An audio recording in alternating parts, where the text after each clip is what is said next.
Bonjour. Hello. How are you? Doing alright. Good. How you doing? Good. Literally sat down just now. I was literally. Oh no, there we go. Okay, hold on 1 second. 1 second. I said 1 second.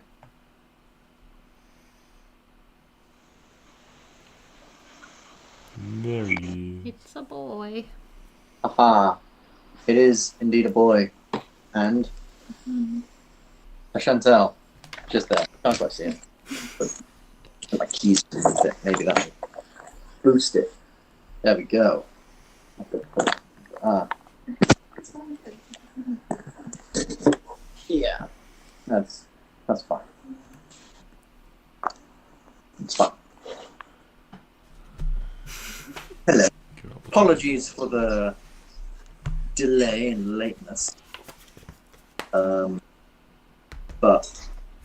have to go on. The show must go on. The show must go on. Did you require a new pair of trousers after you sat on your dinner again? I did. No, I didn't. I haven't sat on my dinner this time. I sat on my phone, but not my dinner. Well, that's okay then. I'm so impressed. Thank you. Thank you. This is growth.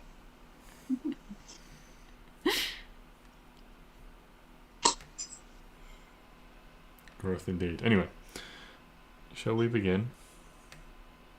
Uh-huh. Oh, I'm also sat on my headphones. Yeah, we haven't been muted this entire time. No, no. Oh, They're over there.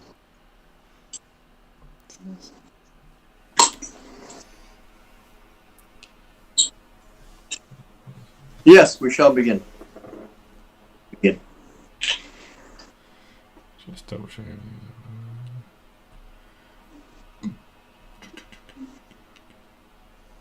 Just double checking everything's working as intended. Yep. It seems to be, which is good. So, it's been a little while since we played some D&D. Indeed. Allow me to regale you with the story of what happened last time. Last time, you guys were in the middle of a fight between some stone men, some elves, and a big giant. And a very noble-looking elf lady. You forced her to retreat and kill several of the stone men. However, had to flee when she ordered the giants to attack you. Instead of the watchtower, it was assaulting. You fled into the woods, and aided by some magic from Stix, which prevented it from pursuing you, successfully managed to get out of range of the rocks it was throwing. Taking a detour to avoid the tower, you arrived late in the city, were stopped by the guards, but managed to persuade them to escort you to the council, even though it was very late at night, as it turned out that they were all attending a party. Hosted by the Lord of Yelio. Again, with some swift talking, you were able to persuade them to one of the council members to come out. A woman by the name of Genevieve. She agreed to speak to you the next morning before the council session. You then spent the night sleeping in a park before getting up the next morning and doing a bit of shopping, which is where we arrive at today's session. You guys have finished purchasing your wares and are on your way somewhere. You know you have this meeting, but other than that, you don't actually know where, as you didn't get directions before. Yeah. Where was it? It was in the it was in that lady's house, wasn't it? Or the place she's staying. Well, You we didn't don't really know where we're going. We didn't. Oh, okay. Well, why don't we go find that lady and take it from there? Yes. That would have been good. Yeah. Go back to the house. Or where do they have their meeting?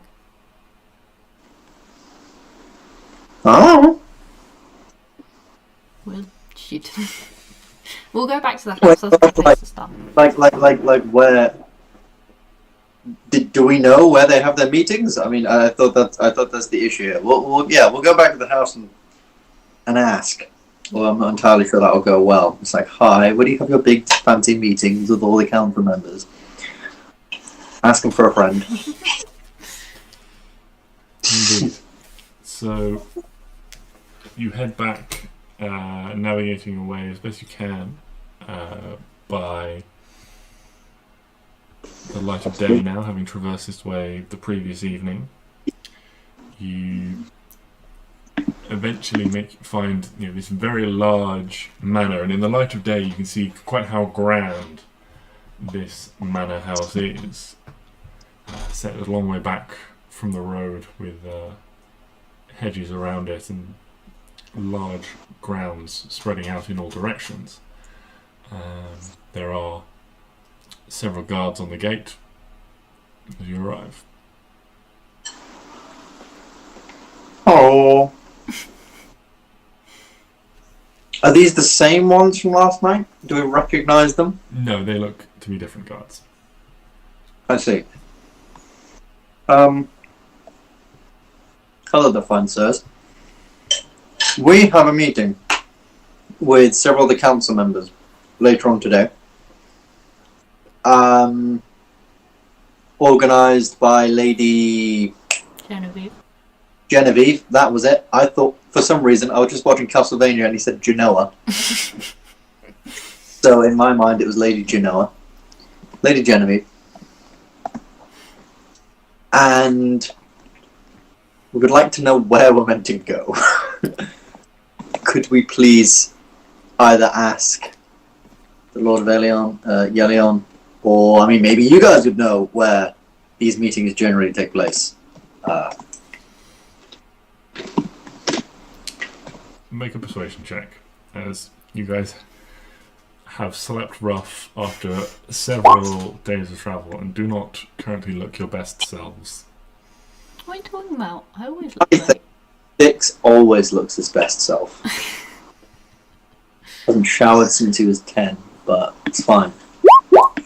It's +8 persuasion, baby. But not the meetings do not take place here as the Lordship's manor. They are at another residence. If you're looking for Lady Genevieve, did you say? Then yes. I would try several, about maybe 10 minutes to the west is where the councillors have their accommodations. I see. Thank you very much. Alright. 10 minutes west. Let's get on it. So you guys make your way. About 10 minutes later, roughly guessing you think you're in the right area. Again, you are surrounded by very large manor houses set back from the path, often with hedges or fences and things like that. These natural sort of bordering with hedges or fences, but with like vines and things growing all over them, things like that. There are a large amount around you. At the moment, you don't have a lot to go on.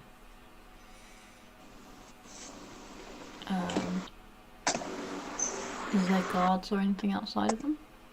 A few of them do have guards around them. I might go up to one of them, just a random one, and ask where Genevieve is staying, because we have a meeting. Okay. Guards, don't know any. Don't know any Genevieve. Who is it you're looking for? She? Lady Genevieve of the council. The council. Well, she's the human delegation of the council, isn't she? Yeah. Oh, the human woman. Yes. Yeah. It lives in that one, and gestures sort of across the way, sort of diagonally. There is a fairly nondescript but large-looking manor house. You're looking for Lady Blackmire. Lady Blackmire. Genevieve Blackmire. Is that it? That is maybe the dopest name I've ever heard.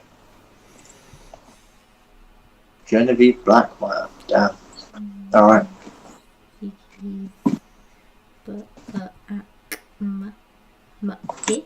Yeah. Yeah.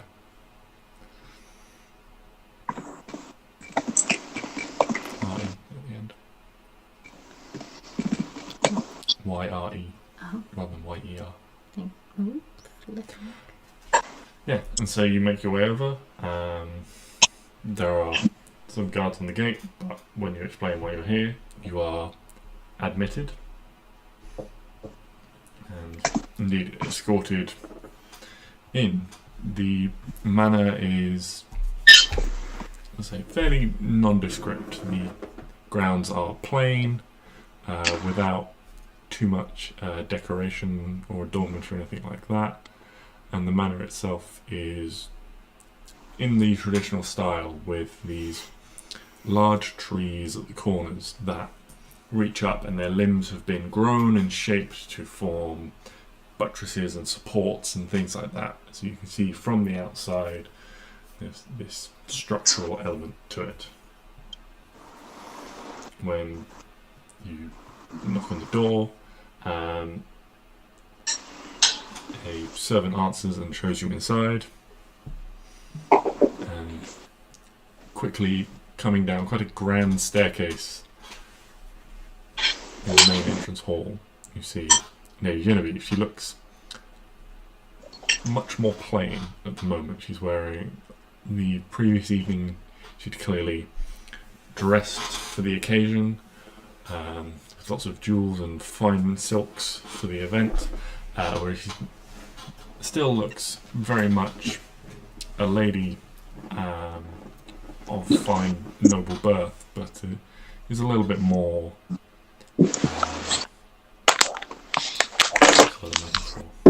I want to say plain, but that's casual. Yes, thank you. Casual Yeah, is a better word. Casual. Yeah. It's a little more casual than sees you all there. So, yes.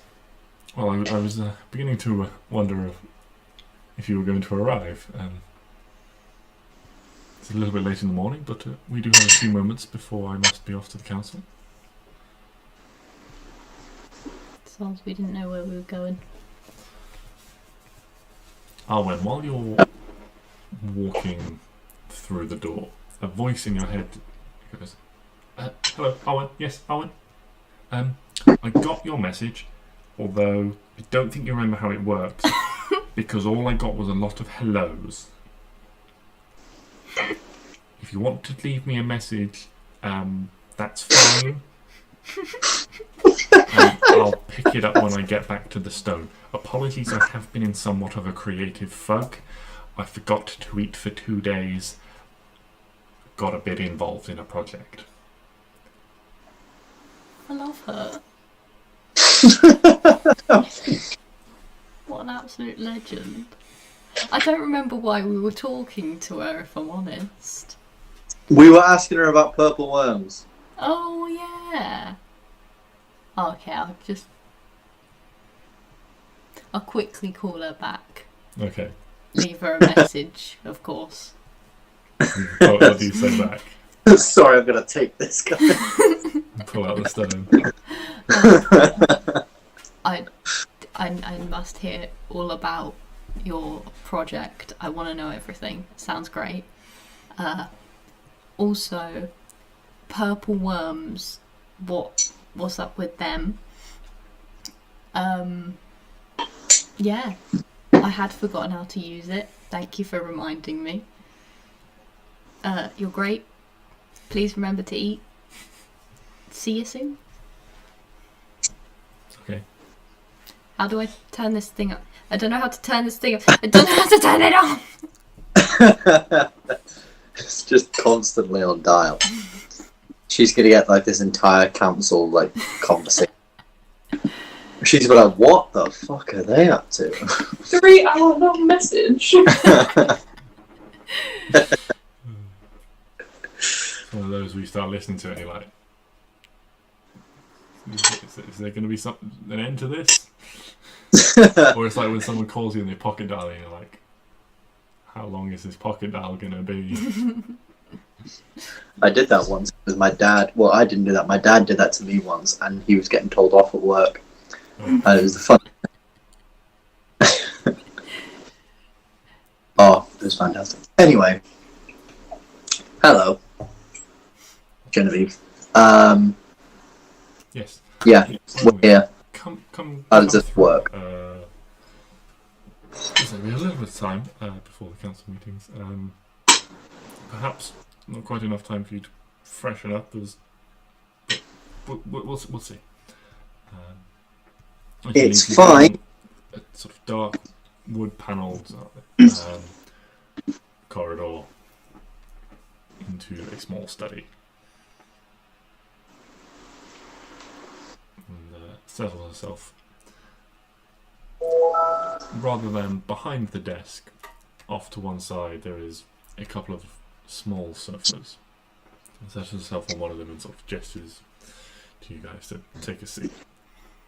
It's not it's not a thing that it says I can do in Druidcraft, but in Druidcraft it does say such as, like, you make a small harmless sensory effect such as ... Yeah. So could I, because I can make the smell of a skunk, right? Yes. Could I make the smell of like flowers? I was Yeah. going to say the same thing. I was going to do that too. Yes, Oh, you could. yes!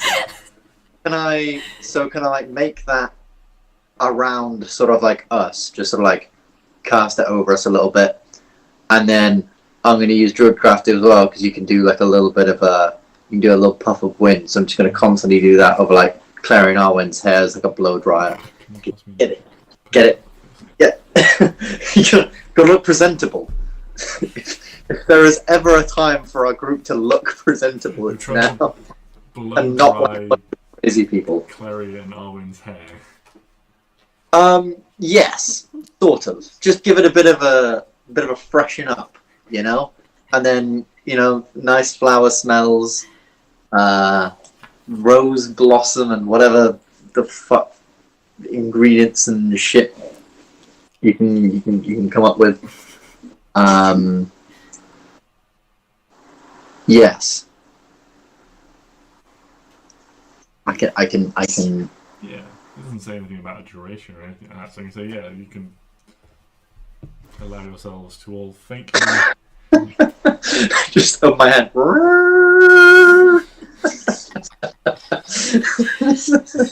You can certainly create a pleasant aroma so that your natural aroma after some hardship on the road is less prevalent. Excellent. And I'm going to do it to Neo as well, and just sort of freshen him up. Create a couple of I can make falling leaves, so I'm just going to create a couple of like petals and sort of put them on his head, make him look pretty. Okay. You know, of all of us, he is a purple tiefling with sort of round devil horns. I mean, I think he's one person we've got to watch out for in all of this. Okay. He also still has my sword, so he doesn't currently look armed to the fucking teeth. That is true, yes. Stix did give up his weapons for Neo upon learning that his father was within the city and Yeah. has a Fun one. unpleasant history. That's gonna be fun. Not. Yeah, so settle in. There's a knock at the door. A servant comes in carrying a tea tray. There are several cups, saucers, things like that, as well as a plate of pastries. Oh, good one. Lays it down for you. Offers you all tea, asks you how you'd like your tea, makes you all tea. Milk, sugar, all those fun sorts of things. This is fancy. Yeah, and then Sorry. bows very deeply and leaves them. Lady Genevieve takes a cup of tea and sort of holds it warming out. She's like, take a sip and like, there's nothing like tea. There's nothing like tea from home to give you comfort. No, to business. Tell me everything. I would like to be prepared. Everything? Or like the abridged everything or the altered to make us look good everything? Everything. Maybe. Okay, maybe we don't have to tell her about a lot of the random side stuff we've done. But my shoes are really cool. Yes, but maybe, that noble person... Exactly. I'm wondering if we tell her how Neo came about. I think she seems nicer than the rest of them. Can I make just a sort of general insight check on her to see whether she seems, like in what way is she interested? Is she interested in this for sort of her own personal gain, or maybe is she interested in it for, actually like worried about people and the land and everything as we are, or if she's maybe got some ulterior motive behind it that we can't quite guess. Mm-hmm. Can I make some kind of check? Any assistance on a man with crap insight would be nice. I should probably you. You, because I know you've got like fucking sick insight. But there we go. Oh, wow. She's a lovely lady. She seems on a level. She seems genuinely interested. You can't ascertain what her motives behind that interest are at this point in time. Okay. But she seems genuinely interested in getting the knowledge out of you for one reason or another. Okay. Well, okay. Can we just have a moment to set our story straight? We don't want to be here rambling for too long. We just want to go over a couple of things. Sorry. And I'm going to turn to the group and say, guys, what are we saying about Neo? As you asked just a second ago. Do we think we should tell them where he came from, under the ground, Night of Ages? I don't think we should go into loads of detail about who he is. I think how, he came to be, yes. Who he is, specifically, no. So, we found him under the ground, and from the place that he was in, a thing crawled out. Yeah. Thing is now raising an undead arm. Okay, cool. Yeah. Okay, so we'll turn around, and we'll tell her that. Okay. Basically, other than the side stuff. Although maybe mention how we saved a bunch of those wyverns, because that makes us look really good. And mention Clary's noble cause, and less about Arwen's cause. Why? I joke. I apologize. Mine is so noble. And yeah, how we found Neo under the ground. We from that we went to help him back in the village that we came from, but a thing crawled out of the ground where we found Neo, and that set fire to this village and seemed to be leading a bunch of undead people, the people that were in the village who are now undead, and that army seems to have grown and grown and grown and gone to the Barnrab Desert, and we've been everywhere trying to figure out a way to stop them, and we sort of came to the conclusion to come here. Help us. As you finish telling your story, sort of sipping her tea carefully, pondering, puts it down carefully. Well, I think I can draw a few connections between pieces of information we've had on the council that previously seemed unconnected or did not see the full scope of. This will be very, very helpful.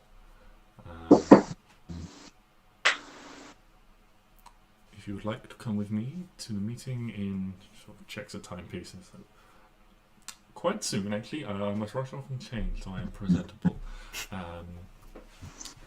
Then you will be most welcome. I will. Well, I will have to say make a few. I'll say a few words on your behalf before you make your case to the council. They may have questions for you as well. I have a few of my own, but at this point we don't have the time.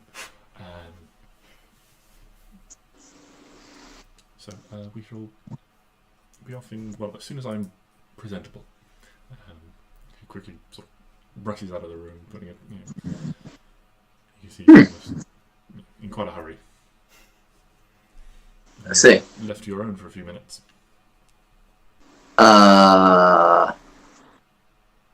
Okay. Neo, how are you feeling? Just want to check in. Yeah, I mean, nervous people, strangers. We'll be fine. It's all good. Don't worry. Get that. Don't really feel like doing public speaking. You're not. You don't have to speak. Oh, okay, that's right. We'll speak. We've got it. Don't worry. Also, what are we mentioning that we potentially know that it's Neo's dad? This evil guy. No. I guess then they could potentially make a connection to then, like, obviously found Neo in that tomb, and then We don't want anyone to be like, Neo, you're gonna die now. You know. yeah. We No. know he's fine. But there. Do we? Yes, we do. It's fine. I mean, if he's not. If he's not, then this has just been very, very awful and very awkward. But I think he's emotional, damn. It's fine. He'll be fine. So, okay. One last. Anything else you'd like to do? Or just wait for a few minutes and then... I would like to... No. I think I'm good. Okay. I'd like to heat up my tea with produced flame and just... Okay. Stix now has a nice scaldingly hot cup of tea. Excellent. Anything anyone else would like to do in this study? I feel like looking around it is shifty. Okay. I'll A little have a shifty. look around just from where I'm sitting. Yeah, it's a very nice room. Again, relatively plain. I mean, nice sort of features you'd expect. Like the furniture seems well made. The desk certainly seems very impressive. It has a number of, like, sort of wander around the room. You can see there are a number of drawers and things. Like several of them have small keyholes as if they could be locked. But yeah, there's not a lot of ornamentation here. It very much feels like a place, like, you know, it feels more like a temporary place than a home. Well, she doesn't live here, does she? You would expect. Well, exactly. Yeah. She lives in the human section. In the human world. That would be an assumption to make there, so that she's... Yeah. She lives in Manchester. has permanent residence elsewhere. Would it be London? Probably be London. It wouldn't be London. It would be wherever the human place is here. Yeah, just sort of sit and chill and wait, and then be off. Okay. If you're just waiting here, then eventually a servant comes to get you. Says, the mistress says it's time to leave. She's just waiting by the front door. As you come out, they lead you down the corridors. And yeah, you quickly make your way back to the front door. Standing before the front door is Lady Genevieve, and you can just see heading, or well, just catch a glimpse of, where the fuck is it? Oh, there they are.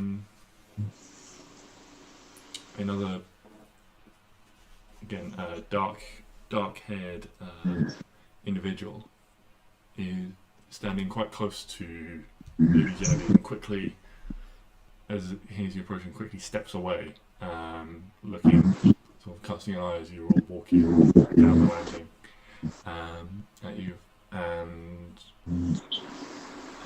make a perception check for me, everyone. Perception.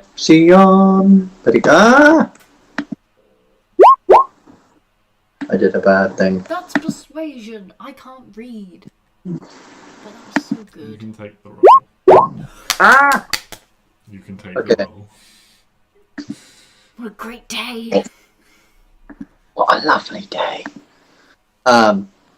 It logged me out. So I'm relogged. 26 on that. Mm. Oh no, just did it. Yes, that's wisdom plus proficiency. I know how D&D works, shut up. No, you're still logged in. I logged out. Because things are awful. Anyway, with Arwen's 26, I don't think anyone's going to beat that. He can beat it! Oh my god! I can't physically beat it, but I just wanted to roll for it. Perceptive. I'm going to roll for you, he's got a -1, there's 2 nat 20s there, so... I want to see, can we get 3 nat 20s on a really important perception roll?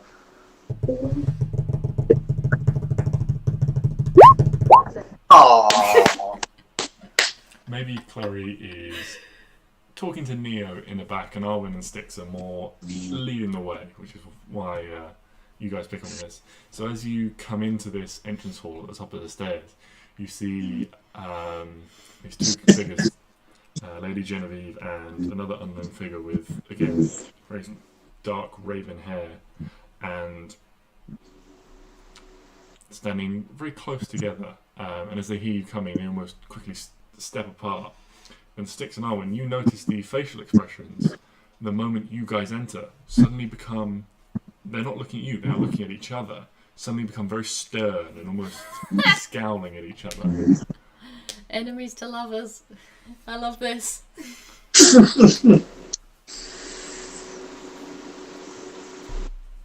And yeah, as you come in, it says, in a very sort of snappish tone, he says, "Well, I will see you there, Lord Lucas. I do not care for your interruptions. I have guests at the moment, if you will be on your way." Yeah, Lord Lord Lucas. Lord Lucas. Be on your way. Yes, Lukus. Oh. Lukas, sorry. Lucas. Lukas. Is he human? He is also human. Okay. Is he council? You don't know at this point. Genevieve, is he council? Oh, so slams the front door behind him. So, yes, that is Lord Lucas Blackmire. Ooh! Lovers to enemies! Oh, are they like divorced? Oh That's no. very awkward. You- We got drama on drama here. Do you say Fucking that, hell. do you say that out loud, Stix? Do you ask if they're divorced? No, I'm just sort of stood there like, oh, fucking first world problems. No, he's... No, you don't get these problems in the forest. Oh no, wait, yes you do. We're kind of in the forest. No, Like Stix doesn't say this. He says it in his head, so suddenly Stix is just sort of there like, It's like, no, he's a provincial pain in my... His family is a provincial pain in my family's posterior. You have the same name. Yes. Why? It's a long... There's a long history. Our family's separated. Details are too convoluted to go into, but several. I mean, 5, 6 generations back, almost a civil dispute, family civil war, if you will, caused the family lands to be split. And So you're related, but not enough for it to be incesty. Yes. Yes. Okay. Cool. Okay. Well, you do you. Don't let me stand in the way.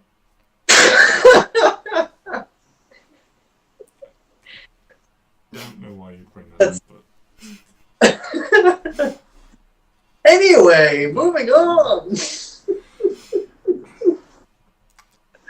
Don't want to piss off the nice lady that's currently on our side. you may want to guard your words more carefully and avoid frustrating some of the other councillors.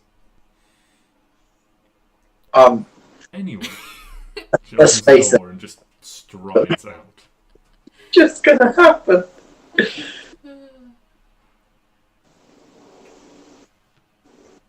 I'm so excited. Me too. Indeed.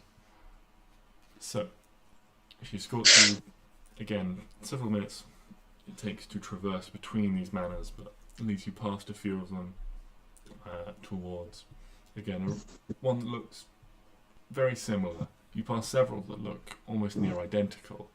Very plain houses, elegantly designed, but simple, these manors, and leads you once more to another one. This one seems a little bit larger, but also a little bit lower in terms of the height of the building. Seems designed for a different purpose, and there are several more guards you see. This seems to be one of the most heavily guarded buildings you've encountered. There are 4 guards on the gate, and indeed further up the path you can see there are 4 by the door as well. It seems to be a couple of different styles of dress, and when you get inside there's a very large, much larger entrance hall, several doors leading off, including a large set of double doors directly opposite the front door, and standing around are a number of a very mixed variety of races, but a number of heavily armed individuals. You can see that there's dwarves, elves, several humans. You seem to have encountered what seems to be a large number of guards for all of the individuals upon the council. Notable perhaps by their absence, there are no dragonborn in the room. But every other race you can almost immediately spot, sort of 7 foot tall, very powerfully muscular orcs, a couple of them present, the dwarves, much shorter but still very broad, wearing very fine suits of armour and things like that. Can I have Genevieve, quickly before we enter, as we notice there's no dragonborn, hey, we're all the dragon people. Well, the dragonborn, as you may realise if you get a chance to meet them, do not feel the need for guards. Legends. Huh. Indeed, Lady Celeste would almost be insulted if you suggested it, that she would need any protection. That's fair. You go, girl.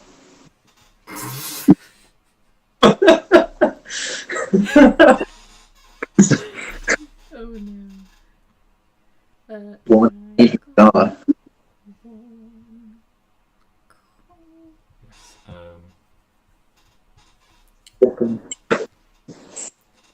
You will, if you wish to enter, you'll have to leave your weaponry here, or you can remain here in the exterior chamber with the other guards. Where do I put my weapons?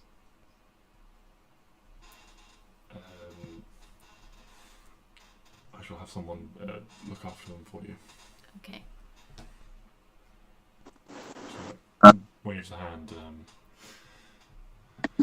and one of the elven guards who seems to be more in uniform comes over and says, we have some guests visiting us with the council. We require their weaponry to be stowed safely. If you could see to that. What was your name again? It's Michael, my lady.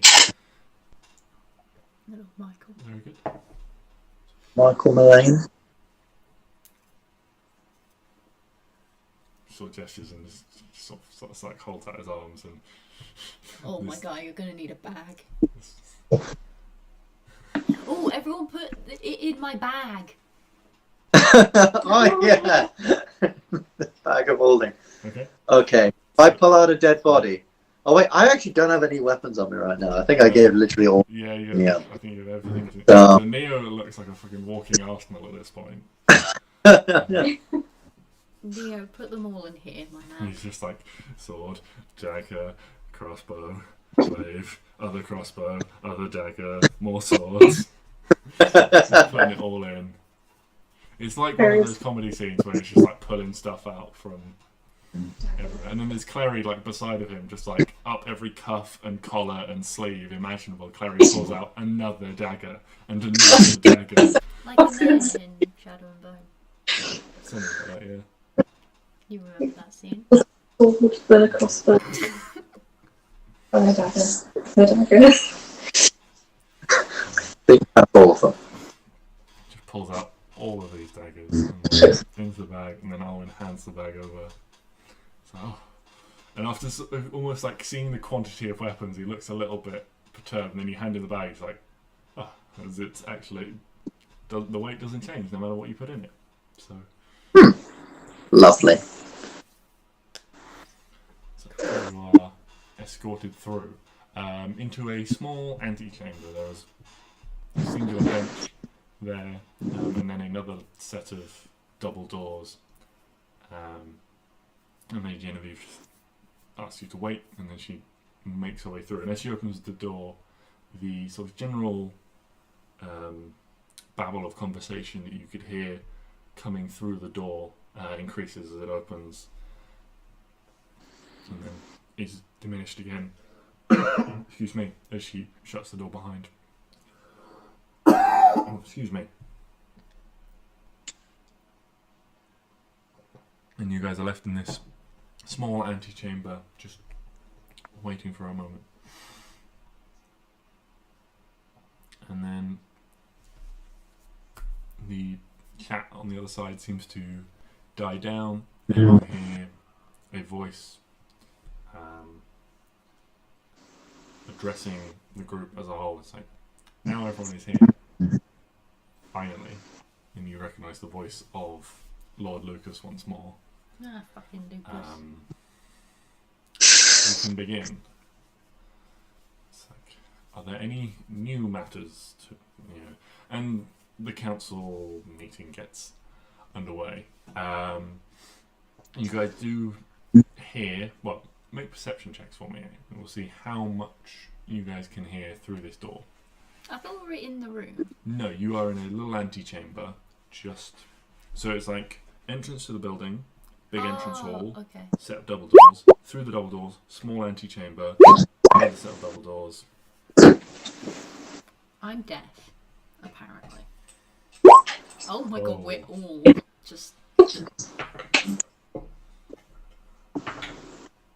Yeah, everyone's real not listening at the moment. Stix is so not listening, he's turned invisible. Hugo's doing something cute. You do pick up on a little bit of conversation. Start with, there seems to be a dispute between the elves and the humans once again. They, Surprise. while the details are not carried through, you do get you do hear the same voices. You hear Lady Genevieve and Lord Lucas's seem to be arguing with the same two voices again about things. You hear after some time, that conversation is put aside, maybe for another day, maybe it was resolved, you're not sure. You hear the name Lord Fick come up several times. Lord Fick. Yes, Yeah. F-I-C-K. Lord Fick.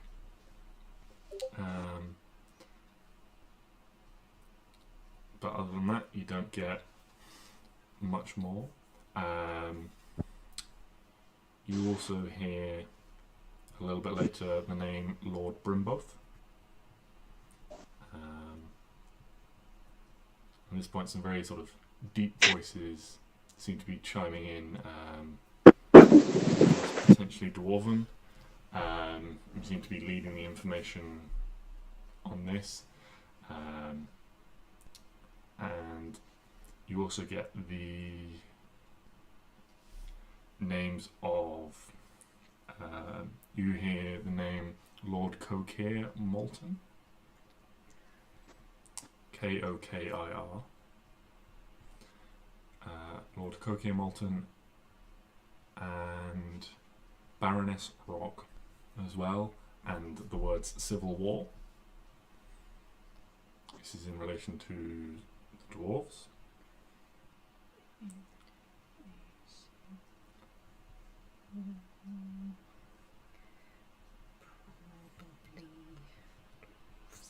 While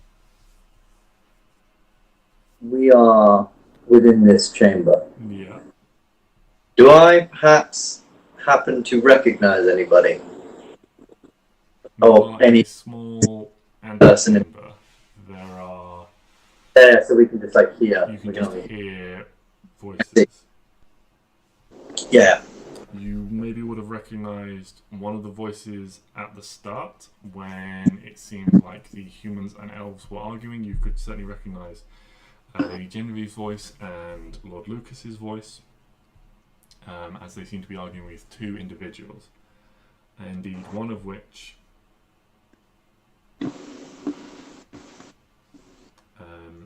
you do recognise, Stix, as the voice of your father, Lord Leocas. Which, maybe it's a sort of, upon hearing this, Stix is transported back in time a little bit and is no longer quite paying attention to the details of the conversations. You don't get much more than that. Guys, Hey. are we entirely sure we need the council help? Serious question. And we're sure. Like, we can't do it like on our own with some other. Why don't you put Neo's face on? Oh, You're welcome. I'm and your Neo, can I take your face? Mask thing. That is an excellent question. I'm full of great ideas. Mechanically, Neo has the Eldritch Adept feat, which gives him the ability to cast Disguise Self at will. However, I have flavoured this like a physical thing that he carries, that he wears. I see. Fused with the magic. Yes. So Could I he then will guys- say yes, you can. Woo-woo. Excellent. What are the so it's like just on my face, but it can be like When Neo wears it, it can change his appearance in terms of, like, it changes the skin colour of his hands and things like that. So he's not just like a white face with purple hands, you know. okay, cool. I'm gonna give myself so I'm gonna be fairly similar, but Fairly I'm similar thinking- to Neo or fairly similar to yourself? fairly similar to myself. Okay. So that Lady Genevieve isn't like super surprised all of a sudden when like a new person rolls in. But I'm gonna give myself like a really big beard. Okay. Like big beard sort of braided down. My hair's all my hair's like sort of like tied up. Not anymore. It's also just gonna be like down, covering just a lot of my face. Okay. I look like I look a little bit like I'm just like a lot older. Okay. and with some minor changes, like sort of like making my skin a little more like tanned, and stuff like that. Changing like the color of my eyes to like a sort of reddish color as well, rather than green, just so that I'm a little bit less detectable. Okay. Or identifiable. Thank you. And we definitely need the council, right? Yeah, we have not come all this way. I'm not turning back now.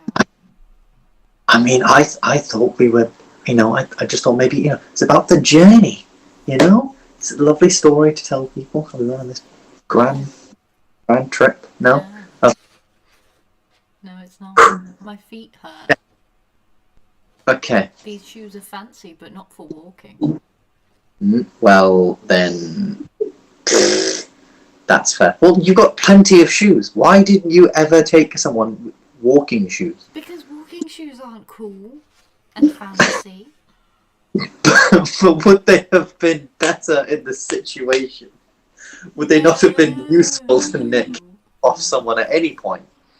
It wouldn't fit the aesthetics of my outfit, obviously. I see. It needs to stay consistent. I see. Okay. let's just fucking do this.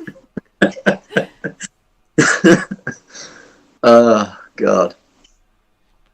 All right. So as you reach the end of the conversation, you hear drifting through the doors Lady Genevieve's voice saying, "Well, I did bring them with me, so you can question them yourselves, but that is all the information that they have given me." And you hear the sound of... Oh wait, how long does the sky self last? It's at will. Oh, it's just till... Well, yeah, again, mechanically it's like you can cast Disguise Self at will, but again, flavour-wise, while it's on, permanent. Just Cool. don't take your face off. I see. Right. You feel like you're wearing a mask. Yeah. So Yeah. it's not the most comfortable experience. It doesn't restrict your vision or your hearing or anything like that, but you do feel like you have something on your face the whole time, so it wouldn't be something you would necessarily want to wear 24/7. That's fair. It would get sweaty and uncomfortable and itchy and things like that. That's fair.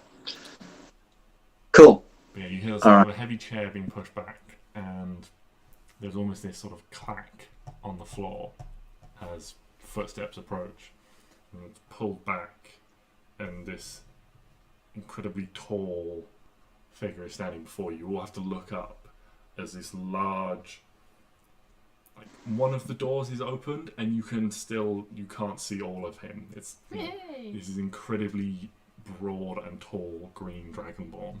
Hi! What up, Bruce? What up, dude? I know.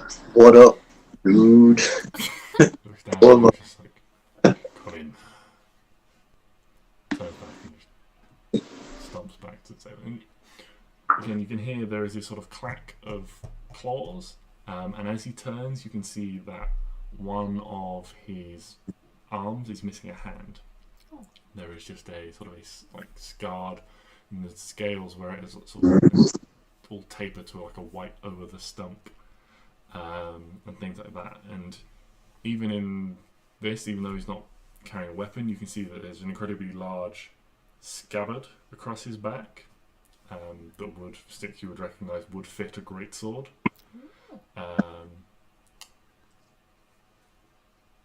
It's that sort of size, and he's wearing armour, even though he's at a council meeting. So clearly a more warrior-inclined individual. But he turns and walks back to his chair. In his chair, you can see he's a little bit more reinforced. But they are every inch the warrior, it seems. Nice. And you all can all enter, and there is a table with 16 individuals at it. 2 dwarves, 2 dragonborns, 2 elves, 2 humans, 2 gnomes, 2 halflings, 2 orcs, and 2 tieflings. And Arwen, you've got the highest passive perception, so would be the most likely to spot the female tiefling woman. Everyone turns to look at you all as you enter. She looks very bored even as you walk in, but then as she turns to look at you, you can see her eyes fall upon Neo. She immediately sits up a little straighter in her chair, puts her shoulders back a little bit, and a very almost wicked, mischievous grin seems to spread across her face. Oh God! We're gonna die. This was an execution. This wasn't a meeting. And as you enter, will everyone make a dexterity saving throw? So, you enter the council. Lady is a bitch. Not that Arwen's making snap judgments or anything. Well, that's her whole personality. Of course.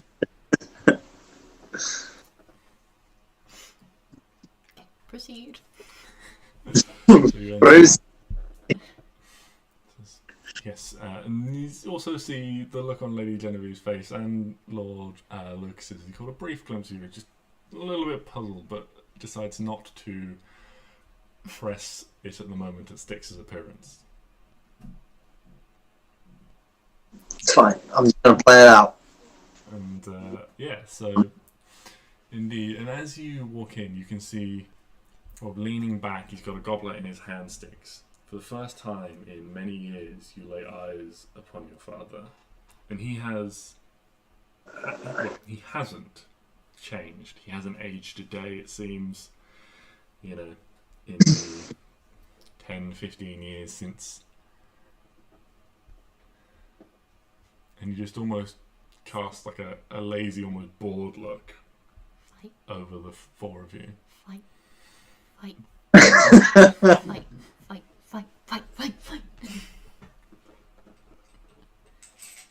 Yeah, that's fun. That's great. If you happened to look in his direction, you'd see his gaze just sort of, as it's bored, as he almost boredly casts it over the 4 of you entering, pauses for a fraction of a second on Stix before moving on. And then almost turns away dismissively, as if none of you are really that important to him.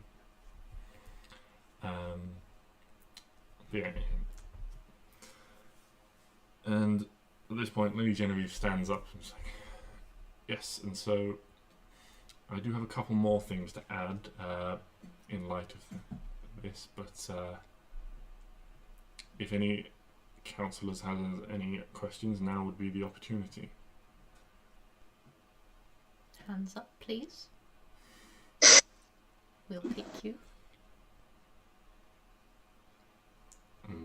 Lord Lucas leans forward and goes, "Well, I for one would like to hear everything they've got to say, rather than take your word for it."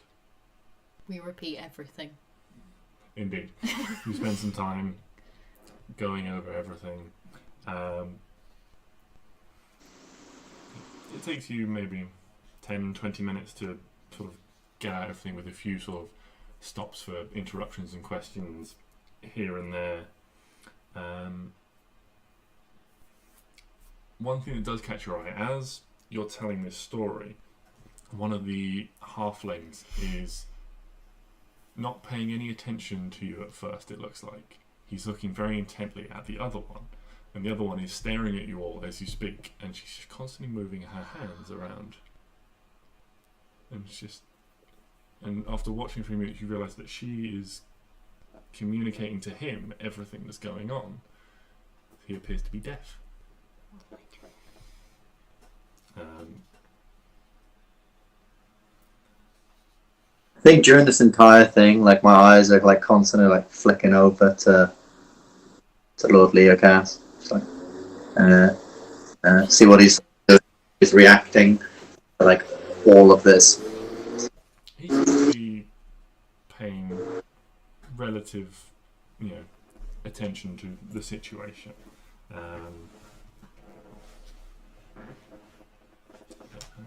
There's most of the council don't really seem to be giving this much credence until you start to speak, and then they do seem to listen. Seems like they get a lot of petitioners, and a lot of what they're saying is potentially not worth hearing, but you guys seem to be telling a more genuine story about a problem, and they're more inclined to believe you suspect, because the problem isn't directly, well, I have this problem because my turnips are going mouldy. Exactly, my turnips are going, so it gives you a little more credence in this scenario. Does one of the gnomes you see, he's constantly fiddling with scraps of metal. There's constantly little things going on. You can see mounted on one side of his head there's this strange device which seems to connect to his ear, almost like a small horn but sticking out of his ear, and just sort of like wraps around his ear, gripping on. There are the Dragonborn. You've already seen there's this incredibly powerful male figure sitting there, and then Green Dragonborn. And there is a much slimmer figure, and initially you're not sure who it is, but it must be the humanoid figure sitting next to him with this almost like electric blue hair, whereas he is a Dragonborn, green and scaled and things like that. She looks humanoid other than having electric blue hair, and she's wearing again an electric blue, bright blue dress with like a corset of silver scale mail over the top.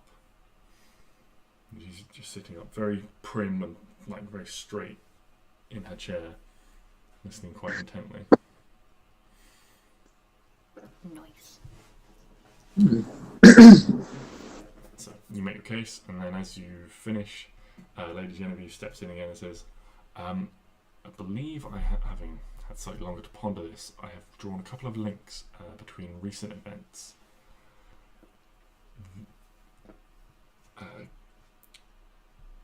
A few weeks ago, when reports of the tieflings started emerging,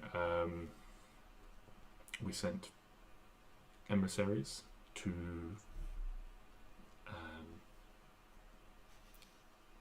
discuss what was going on. Azagrat and Ashuka, you sent emissaries to Galnuf, wasn't it? And male tieflings sort of like, yes, we sent. We have not heard anything back, and would have expected to hear something back by now. But the journey is long, and sometimes I would not be too worried. If we do not hear anything before the moon's turn, it would not concern me too much. It would concern me, my guy. Well, off the back of that, we also had reports of a wizard causing some problems for some villages off in the East Plains. He seemed to have moved there for a little bit before. I can't remember where the reports said. There were reports of a necromancer causing some problems, targeting some isolated villages. It didn't seem of too much concern at the time, and I believe it was Lord Lupier was sent to. Sorry, necromancy wasn't a problem.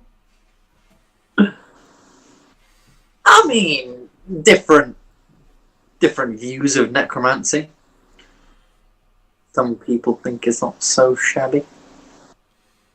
Well, what I mean to say is the council made its decisions to deal with the matter, and it was believed to have been resolved by the local authority of that area.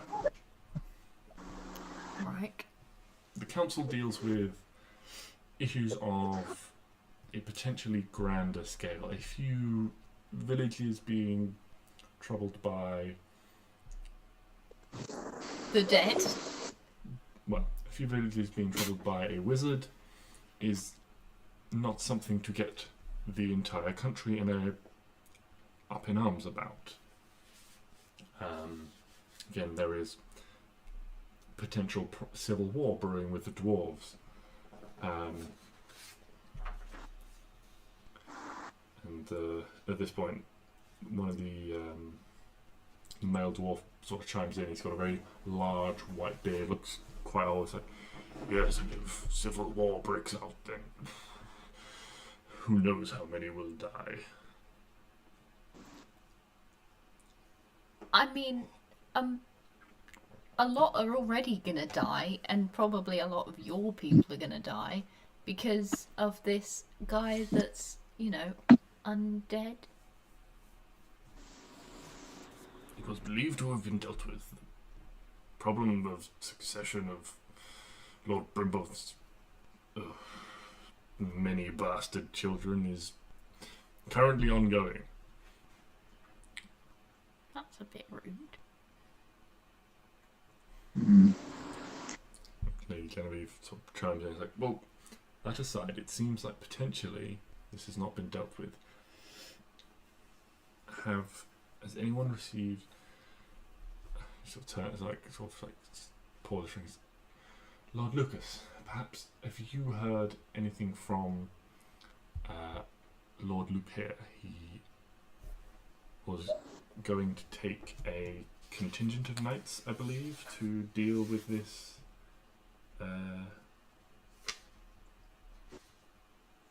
wizard.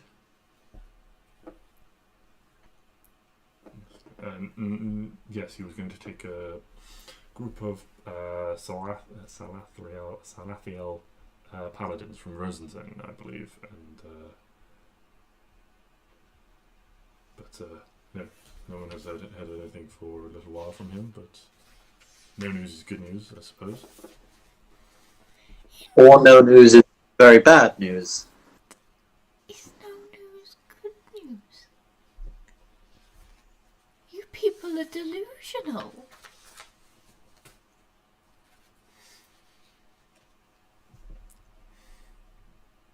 Oh my god, we're all gonna die. Yes, I believe that these events happen to be connected, and that we maybe need to give these a little more credence in a second look. Who said that? Lady Genevieve. Oh, well, the only sensible one. Do you think the Civil War has something to do with all of this stuff going on, or like? It's just another thing.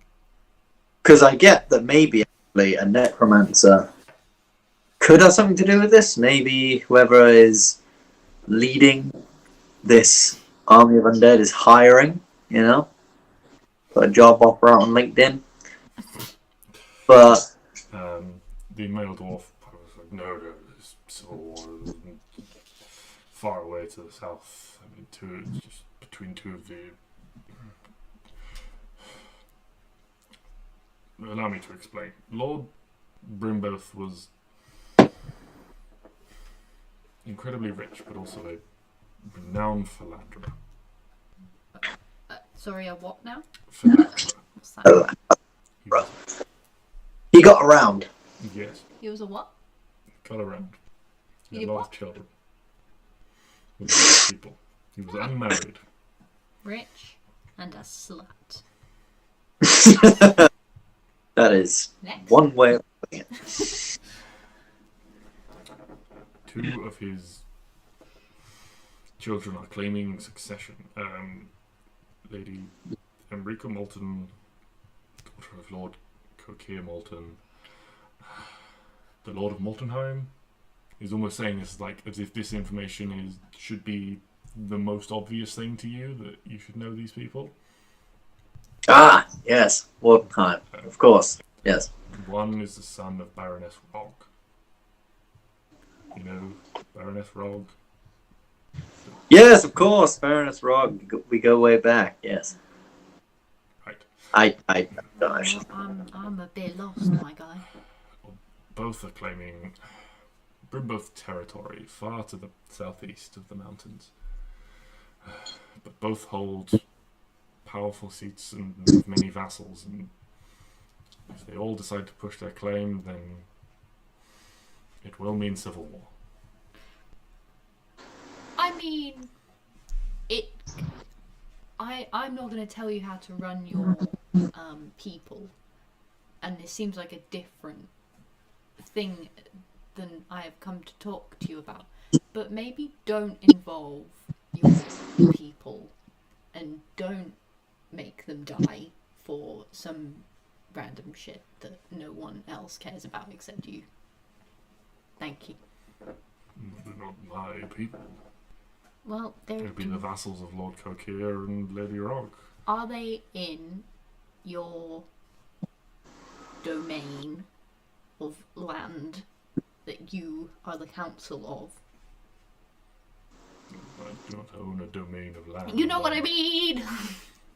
I am an elected official. Yes, exactly. You are the official of the dwarves, therefore you...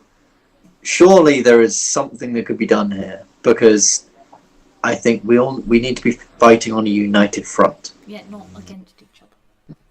We could, if we had the power, literally surround this entire desert and crumple them from all directions. That could be very easily done.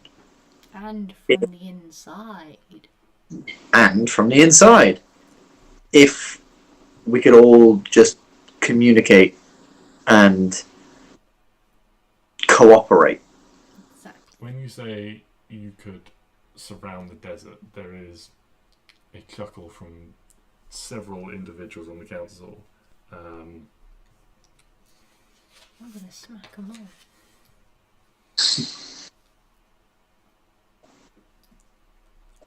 The loudest of them is probably the Dragonborn, just by sheer volume. However, the tieflings are also sort of chuckling as well. And Dragon says, "Do you have any idea how big that desert is, boy?" Yes, I don't mean like surround it, but I mean if we can find out where their main, not base, but where they're all coming from, where the head is, we could get the armies to surround it, surround this area, because we'd have dwarves from the south, elves from the north, humans from the east. We'll figure out the west. No, we'll figure out the... Yeah, orcs. Yeah. And we can push in and collapse around them, giving them absolutely no hope. Have a look at a map. That might help you. Maybe, yes. So yeah, we could have humans from the west, orcs from the east, elves from the north, and dwarves from the south, and we could collapse in on this.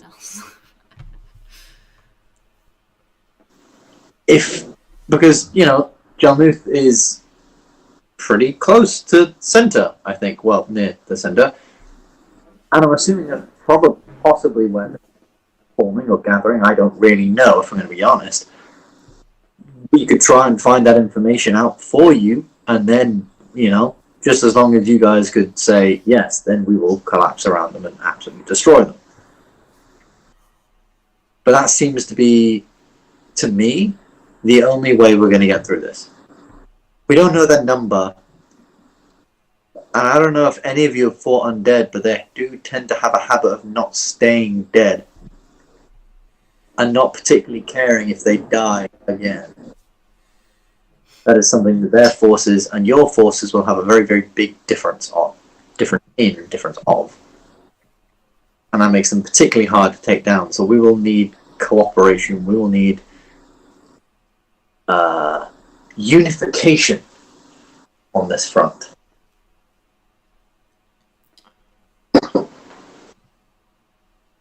Yes, so after you said this, Stix, your father leans forwards in his chair and drains his goblet and puts it down. Is there something that you wish to, any more information you wish to share? It seems you are operating on rather more than we are. Or are you just leaping to hunches and guesses and so forth? What do you mean? Well, do you know where they are? Their number? The level of threats that you claim this to be suggests that it would be a threat to us all, yet so far... He's burnt down villages. He's made some tieflings flee. What the hell do you want? If you would take... Villages filled with peasants are I'm gonna not... absolutely murder you when we leave this. Do you say that out Yes. loud? No. Oh, God. I mean, sometimes I come from my mouth if you'd like, but... I won't, and if I'm honest, I'm going to completely agree. But I won't audibly. I'll just sort of pause and say, look, if you would just connect a few dots and think for once, you might understand that there's obviously got to be some connection between everything that we've been saying, everything that's been going on, and all these tieflings suddenly up and leaving their homes, leaving the desert. Speaking of undead, that's how we know. If you would maybe listen to some of your people rather than sitting up on your goddamn high horse for once, you might understand some of this. Preach, my man. But that's what we're going on. Are we really going to sit here and listen to the insolence of these people? Yeah, you are. Who's next? We have done nothing but good for this realm, this land. Well, you do seem to have a high opinion of yourselves. Yeah, have you seen me? Yeah, I look great. Look cute. In our brief few months, I guarantee you we've done more than you have ever done. Ooh. Heal the land, to unite it, to do anything good for it, other than just wave around an iron rod and tell people what to do. Oh, and of course, occasionally beat someone because you can. His eyes sort of narrow. Who are you? You make such bolder claims of me. Who are you to know of the good that I have done? As far as I'm aware, I've never met you. If I may, you are a council man, therefore everything you do is publicly known. Thank you, carry on. I'll just sort of look him dead in the eye, take off the mask. Oh, Okay. dun dun dun. My name is Norrell Drithis. Ah, no. I know exactly the kind of man you are, who you are, and what kind of shit you've done to this world and its people. And I can personally guarantee you we've done a lot more for it in our brief few months than you ever did during your reign. My guy, you're called Norrell? It's... we'll talk about that later. Just carefully sort of leans back in his chair, it's like trying to not show his surprise.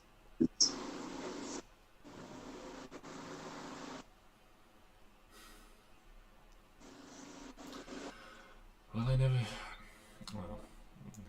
was hoping I'd never see you again. Oh, trust me, it went both ways, my guy. If I didn't absolutely need, well, not you, need the council's support. Trust me, I would not be here right now. I'd be further away from you than I can ever hope to get. He's stands up at this Well, point and looks here around we- and says, well, as I'm sure you've all drawn the connection, this is my misbegotten son. Was But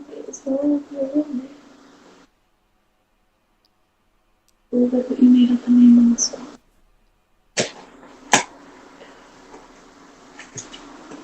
despite our past, I very, very sadly need your help. Well, not your help. Everyone else's help. The council's help. We need your help. The tiefling need your, because if we don't do something now, we're all screwed.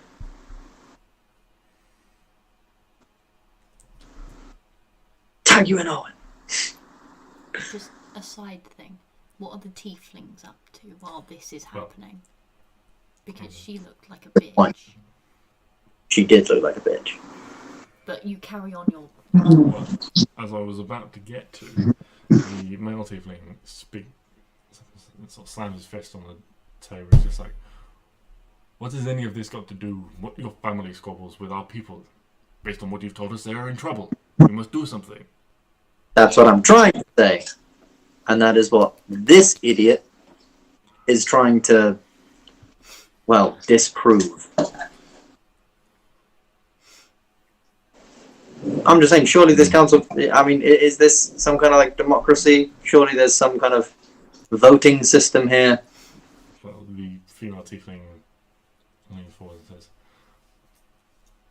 I, for one, am quite interested in what your delightful friend has to say on the matter. No. He has He has- anxiety. He hasn't said Fuck anything off. yet. Fuck off. Oh, God. And maybe we should let He him. gives you this very austere look. And just like, I think he will speak and tell us what we need to know. Well, we can tell you on his behalf because he doesn't want to talk. Because he's shy. Fuck you. He just turns direct, or just ignores you and just looks at you directly. It's like, so, tell us about yourself. You have a remarkably distinctive look. Gestures towards his horns and things. That's really rude. You can't comment about people's appearance like that. Well, grown-ups are speaking. I'm gonna live longer than you. Shut the fuck up. You keep talking to me like that, you won't. Oh, sorry. We should not piss off the people with army. There's Nothing a like- little bit in the back and just sort of steps forward. Sauce Neo. I tried it. Thanks, that's fine. Well, it's just, it's like... It's like I said, there's a problem, and it needs to be... And you see, he starts to find his feet, metaphorically, as he starts to speak, and so Growing up. he's almost like sort of a little bit sort of like cowering in fear, and then he sort of stands up a bit straight. It's like something has come about. Something needs to be done.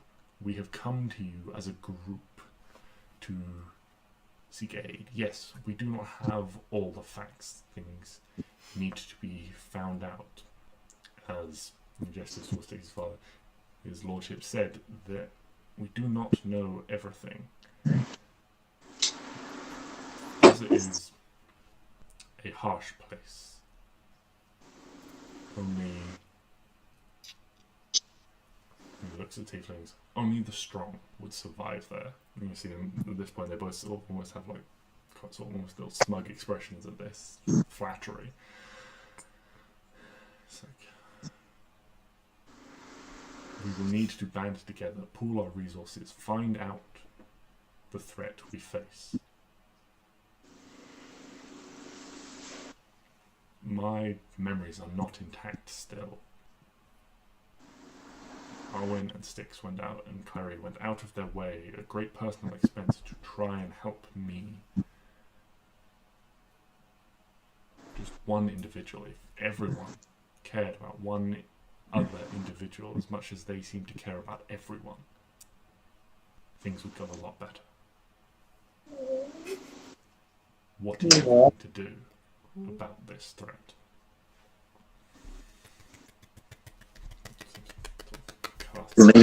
I'm killing it. It's just us three awkward.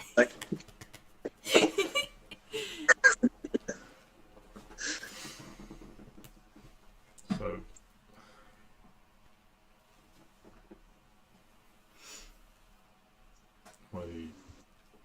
the very old orc male leans forward and again addresses her. We should not act until we are certain, as you say. As you know, Azagat, the desert is exceptionally harsh. Until we know what we are potentially sending people into, we need more information.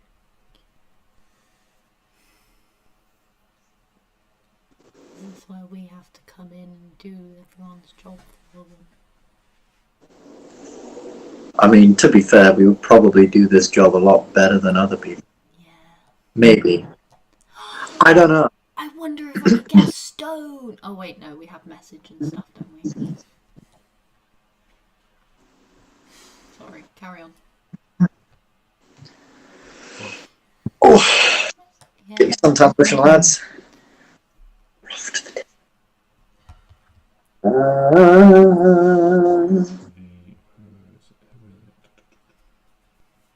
Oh my god, can I make Elvis a camel?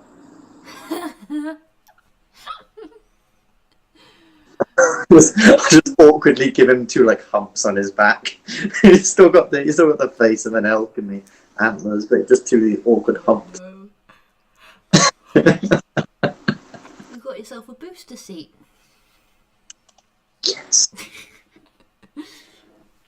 That's exciting. So,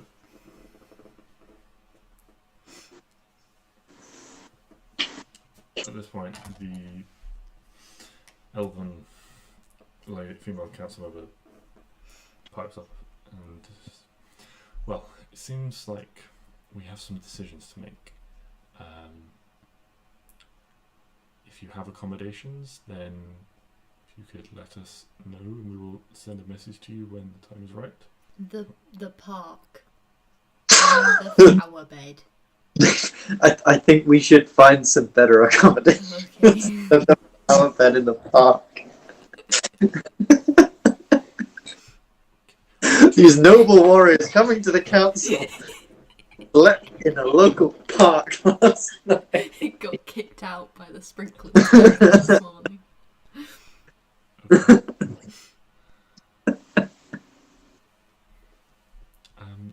Oh. Yes. Well, maybe if you just speak to Lady Genevieve again.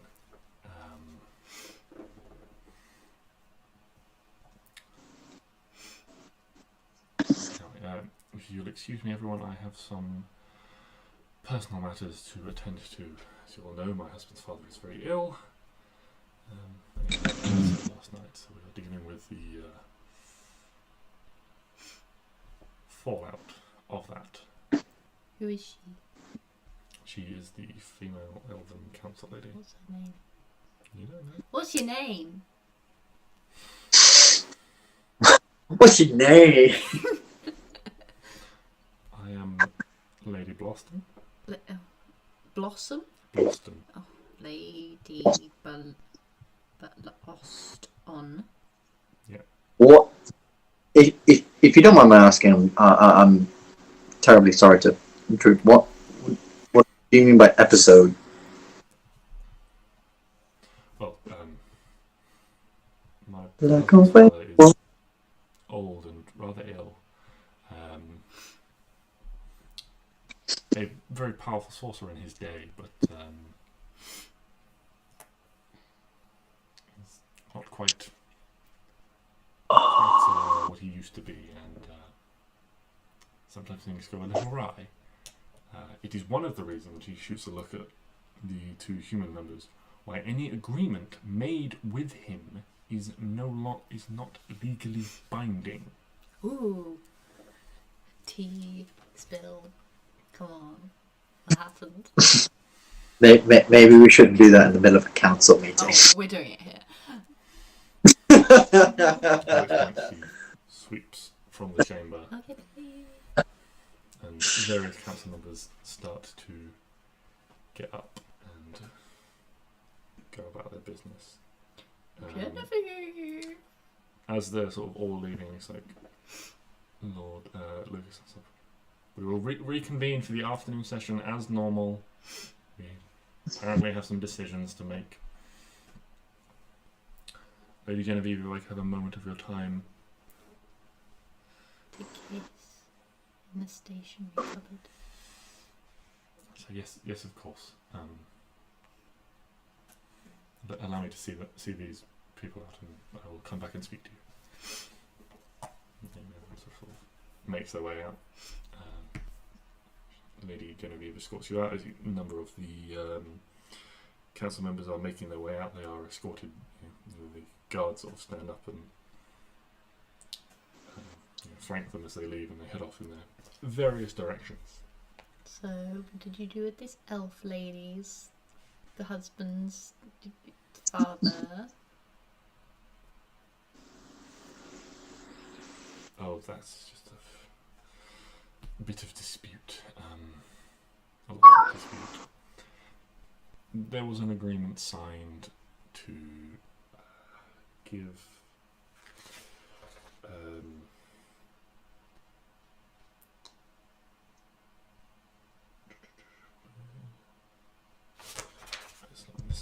there was an agreement signed to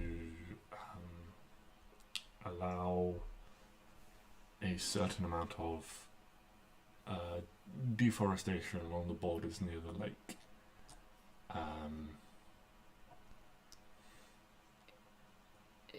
With the proviso that anything cut down would later be replanted. The elves claim that the replanting should come first, Yes. and then the harvesting afterwards. Yes. It is a spot of quite some tension. Barely a Oh, I can help. by without it being What, you're going to ride across without it this being throwing seeds? brought up. Then They are quite stubborn on the matter. crap. I can do that. Does that stay? Yes. Nice. All plants of our radius centered on a point within range become enriched for 1 year. I'll just come back. Half a mile though. That's not great. My apologies. Continue. Something like that would help, but trees take a long time to grow, so a year's worth of enriched growth is good. Might double it, but if a tree takes like 50 years to grow, it's still going to take like 25 years to. Yeah, that's a good point. Which kind of highlights the human and elven mindset, whereas a human doesn't live long enough to think, well, I can plant this tree and then harvest it. They want to harvest what's there and then replace it. Whereas an elf is like, well, obviously you plant first and then you plan, and once it's grown, you then enact. Hmm. I guess there is a perennial dispute about what order things should have been done, and there have been a few bands that have come to blows over it, and subsequently there is quite the garrison stationed on our borders, station ours. There's again disputed. Stationed on the borders of the forest near the Rose Lake to. One group claims it is, to maintain peace against the other, vice versa. And the elves claim they're there to prevent extra trees being cut down, but then the humans claim it's a whole thing. Why can't everyone just get along? I know. It'd be so much easier.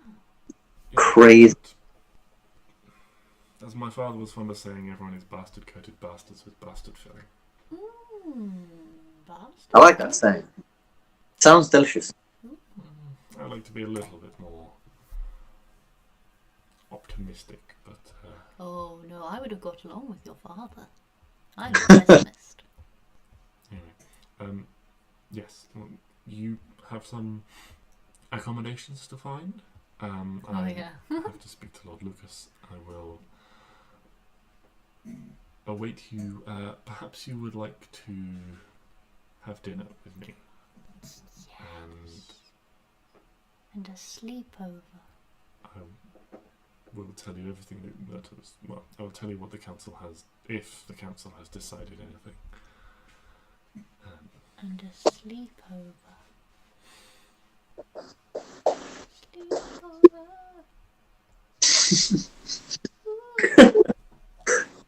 Netflix and You'll be more comfortable in an established. Apparently, I have not found a friend. We'll just get drunk there. Good plan.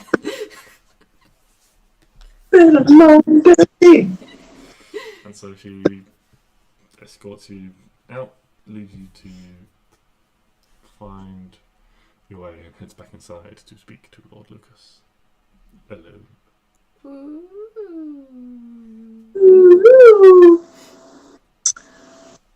She's talking to Lord Lucas.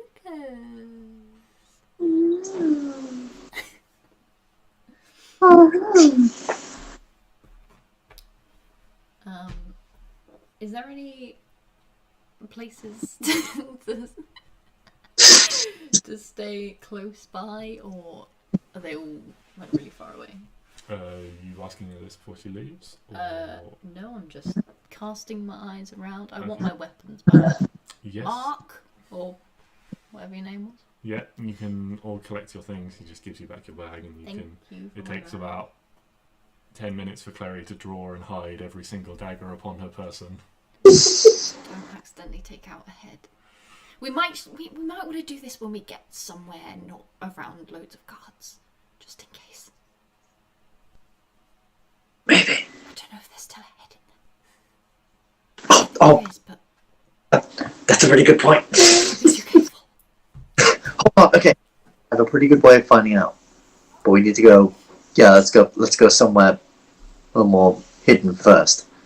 If there's a head in the bag. I believe you turned it inside out. Yeah, I know, but there might have been like a pocket or something, and I'm not We taking that risk. Klari turned it inside out before. Ah, yes, and the world ended. I remember. Mm-hmm. We created a parallel universe. Good times. Good times. This is all just happening inside the bag right now.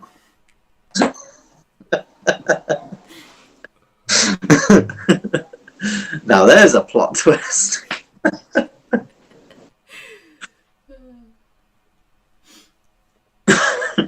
Right. Place So to you'll stay. Okay, make an investigation check. Investigation. I will give you advantage by helping. Oh, thank you so very much. It's alright. Investigation. 12. Oh, Thank you. at that advantage. It's not terrible. You do find... A shithole. No, you are in the upper class district at the moment.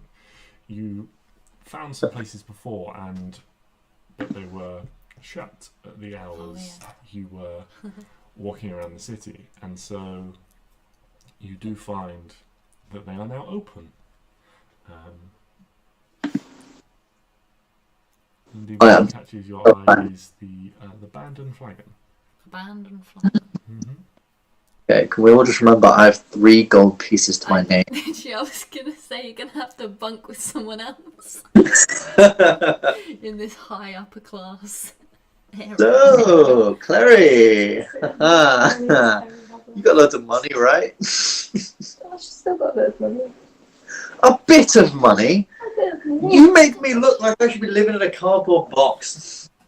No, Maybe actually, you'd compared like to that. afford a cardboard box. Indeed. As you enter, there is you can see there is a small stage set up, and there seems to be quite a crowd gathered for this lunchtime performance. There is there's a young-looking elven woman on the stage singing, and several musicians behind her. They all seem to be dressed in nautical outfits, you could say, in a piratey get-up. God. And they seem to be singing quite a merry little shanty. What kind of shanty? What about the sunken ship? How'd it go?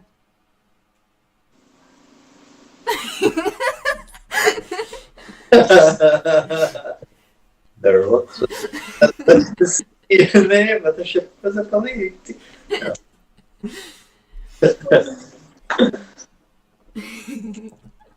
Indeed. Was it sunk because of a very large? Because I think we dealt with that. A bit late, but we got there. No, it seems that this one was sunk by a storm. Ah. But the crew loved the ship very much and are determined to raise it up once more because of their loyalty to the ship, and it's their livelihood and the value it possesses. Like the Mary Rose. Swear to God, if you see that this song is called Mr. Brightside. No, it is not. Always look on the bright side of life. Shut you. Anyway. But yeah, she finishes the song. There is a quite rousing round of applause. It's performed very well. You guys are there looking for rooms. You can approach a bar. Rooms here will cost 5 gold a night. 5 gold. Mm-hmm. You guys were sharing. Like, what are we sharing? Is it a double room or a bunk bed? Okay. 2 rooms. Okay. Cool. Well, Neo, I really hope you don't snore. Yeah, and you get 2 rooms between you. Girls' night. Yes. Sleepover. Imagine, like, Klari and Arwen are doing tricks with daggers and, like, doing whatever they're doing, and me and Neo are just sort of sat there like, and Elvis just poops in the corner. Wait, you're not painting your nails and having a pillow fight? I thought Ah, that's what you guys did. I'm painting his horse. Stix dumps his bag, and then Neo's immediately there with a pillow. Wham!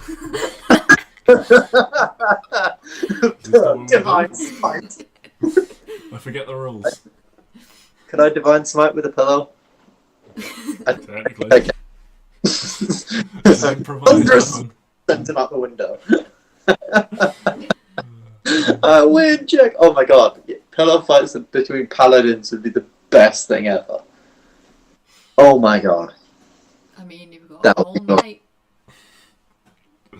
Hey Neil, just pick up a pillow. It's been a long day. I mean, it is only lunchtime at the moment. Oh dear god. It's been a day. If you guys want to eat here, that is extra. Oh, goodness. I 5 gold did not cover the price a of ration food. Bible because have little money. Yeah. Oh, you eating your rations as well? Stingy. A little more. Yeah. What would you guys like to do for the rest of the afternoon? Or we can just fast forward Oh. There was something I wanted to do. Could I...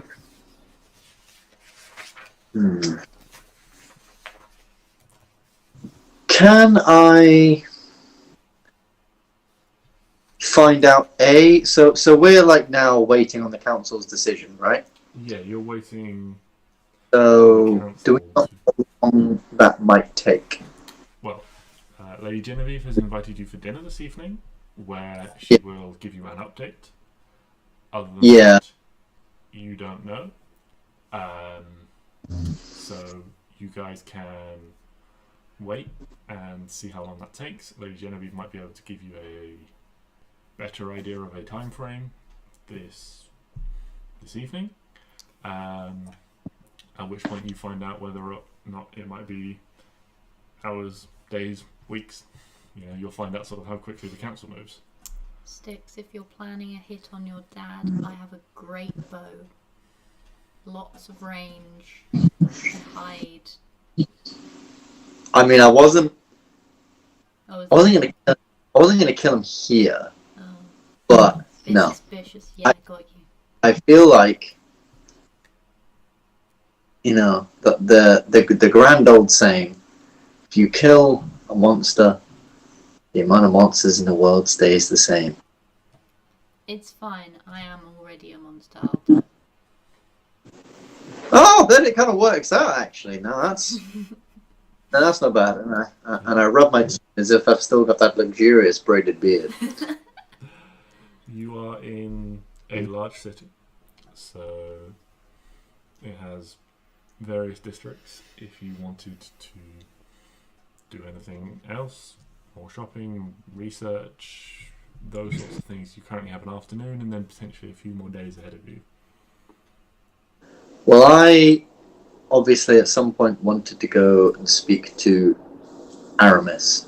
Yeah, that's not something you feel you could potentially achieve in an afternoon. Yeah, no, so I'm thinking find out how long things take, and then I'd quite like to go speak to her, see how she's getting along, update her on the fact that I'm never coming back, you know, the classic stuff. Mm-hmm.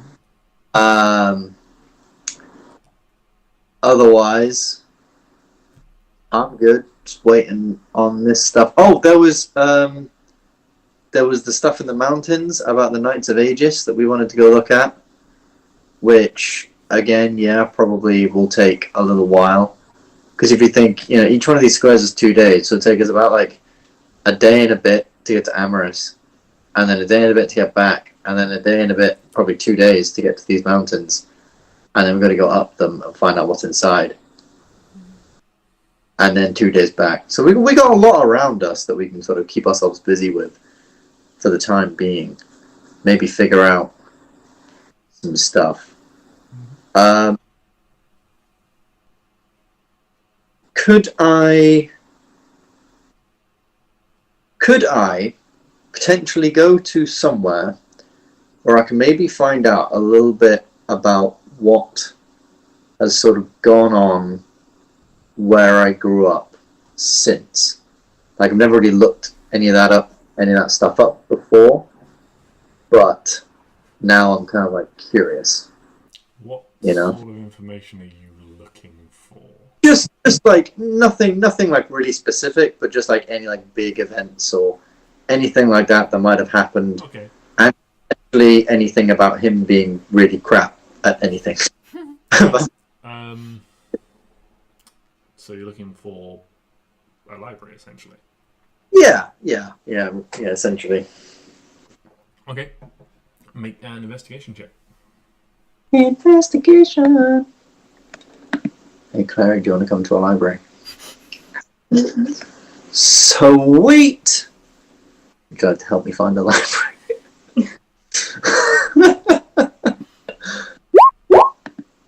I'm awful, but I'm good. Okay.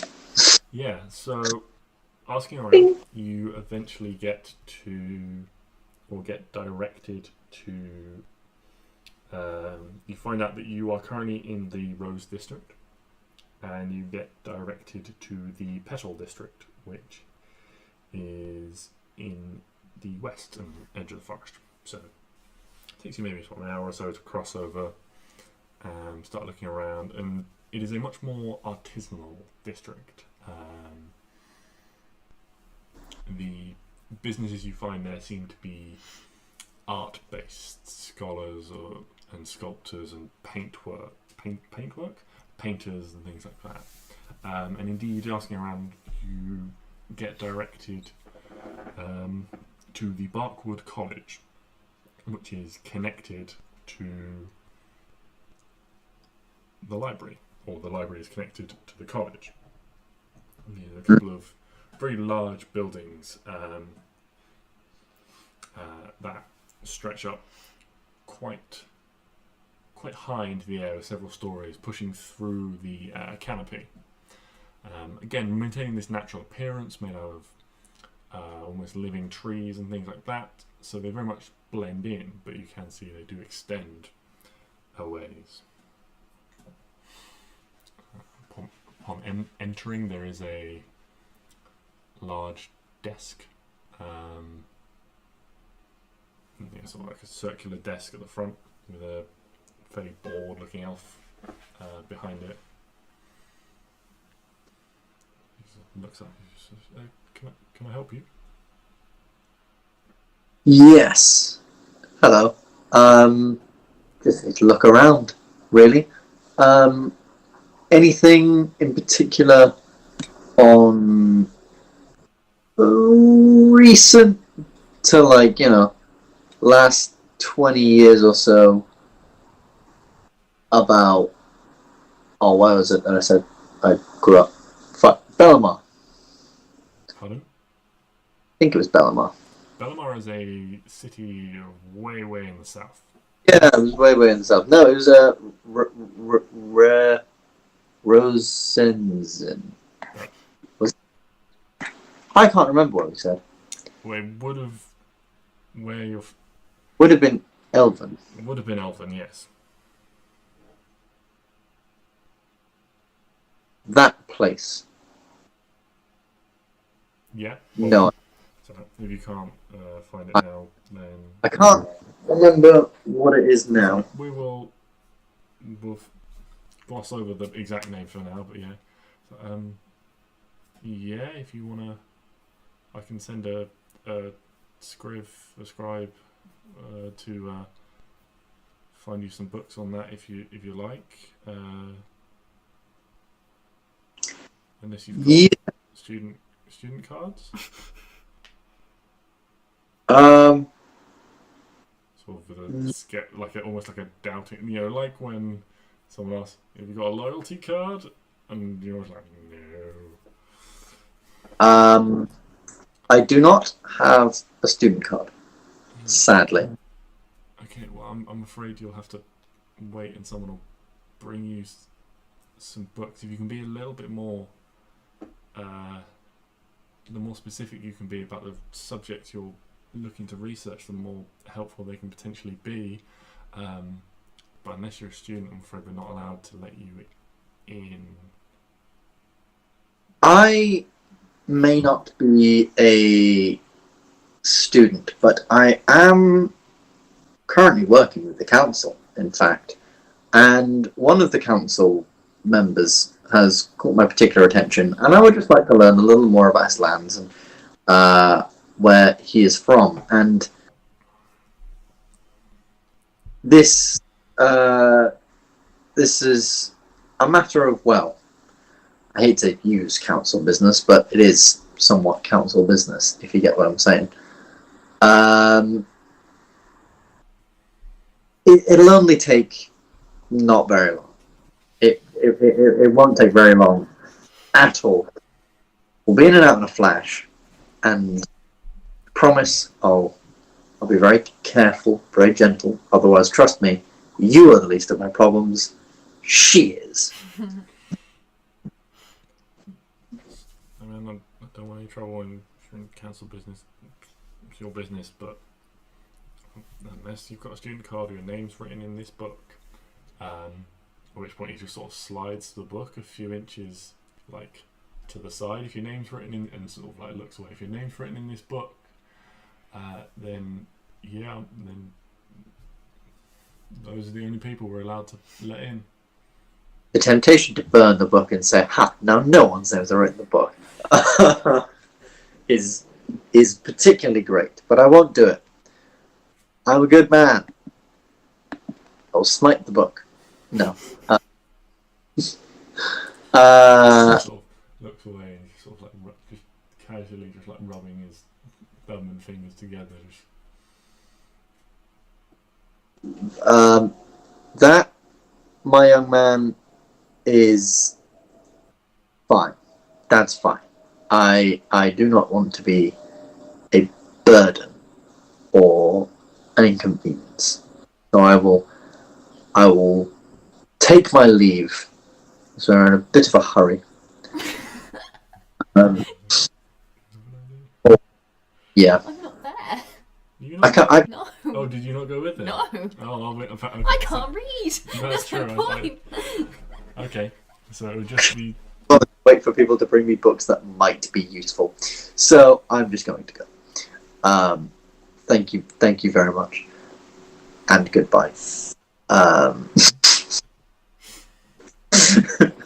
What? What? We're going to nudge Stix Yes, and make a face a face. to suggest she has a plan. Okay. What is your plan? Are we still in front of the man? No. We'll walk outside at this point. Correct him. I can write your name in the book. My invisible magical hand. So now breaking into places suddenly It's you're not thinking breaking it's about books. It's not breaking in if he lets us in. We know paper's technically wood and this armor is therefore, I'm just saying. I'm wearing a book. We're not stealing anything, we're just reading things. Oh, that's boring. I'm joking. Not gonna steal anything else. I'm a good paladin. Mwah. Love you, Zuriel. But okay, fine. Yes, I can distract him. Using my charms. I'll go back in. I will go. How do I distract this guy? I will go back in and I will say, "Good sir, I've had a change of heart. I would quite like to wait. I hope you will maybe take another look. But before you do that, you're a man of literature, are you not?" Yes, I'm a student. It's nice to have someone to talk to. It's incredibly boring being here. It's not much to do. I'm just checking people have got the right credentials, and being a student here is very expensive. I just wish I had some way to keep up with my fees. Some way to keep up with your fees. Yeah. His fees. We could just I very walking bank now. Slightly, yes. When you run around with 100 odd platinum in your pocket, that does kind of make you a bit of a bank. I will say, "Well, sir, let me brighten up your day. I have been working on a tale of my own for quite some time. I'd quite like to run through a man with some more literary taste, if you will." I'm just gonna, at this point, roll her eyes. Can we go in now? So, you cut out for a second. What do you say? Harry's gonna roll her eyes at 6. Yeah. Place gold on the table in front of the man, and simply ask if they're allowed in now. Yes, so allow me to just check that you are indeed in the book. And it's almost like pulling out a pen, like... Names? What are your names? My name is Stix. Mine is Klari. So someone looks around, like, scratch. Ah, yes, Stix and Klari, I can see you here now. Do go and just takes the gold. Puts it in a pocket. You'll love it, I swear. And we're in. I got it. Wow, stealthy. Boom. Klari is the close to punching Stix. Boom. Don't know why I'm off the sofa now. We do it. I don't know. Fidgety. You guys make your way inside, and indeed you enter a very dimly lit room, and you feel as you go in, it's cool inside.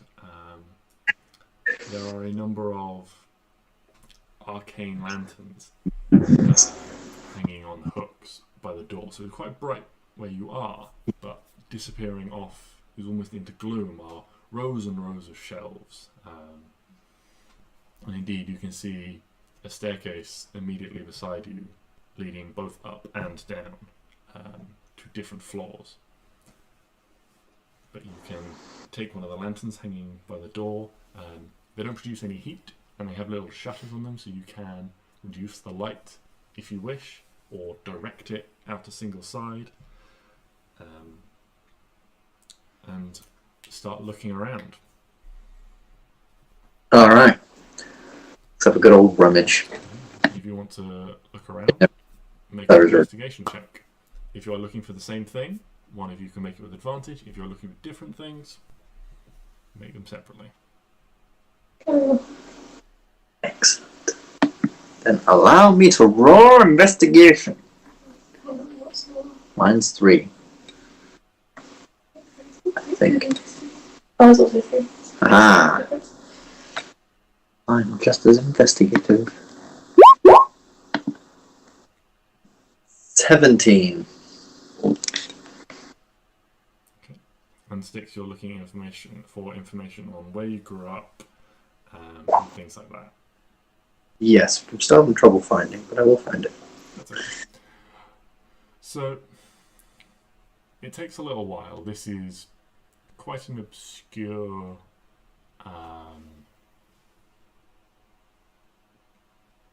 subject that you're trying to research. You're looking for quite a niche bit of information rather than sort of more general. The specifics of politics in a certain area is quite niche. You do find a little bit. It's written in the last, maybe started in the last sort of 15 years and finished in the last 5. By the way it talks, you get it's almost like a biography of the political figures amongst the elves. So there is a short biography on everyone, sort of covering a 10-year period. So there's a little bit of history to each individual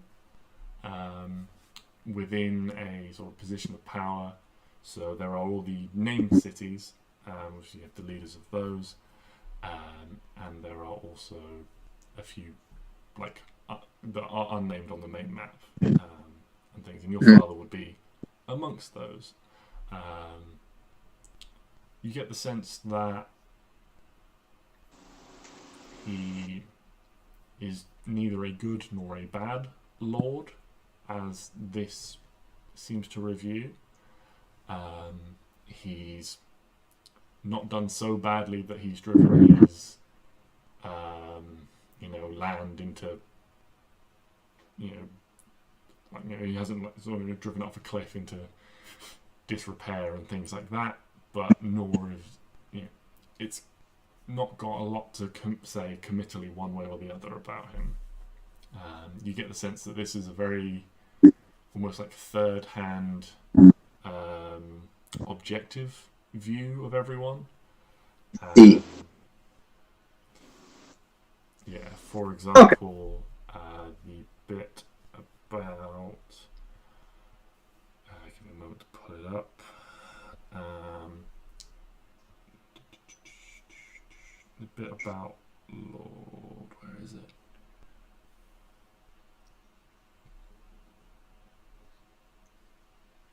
The bit about Lord Braxton, the Lord of Themyscira, you learn that a lot of the running of the city is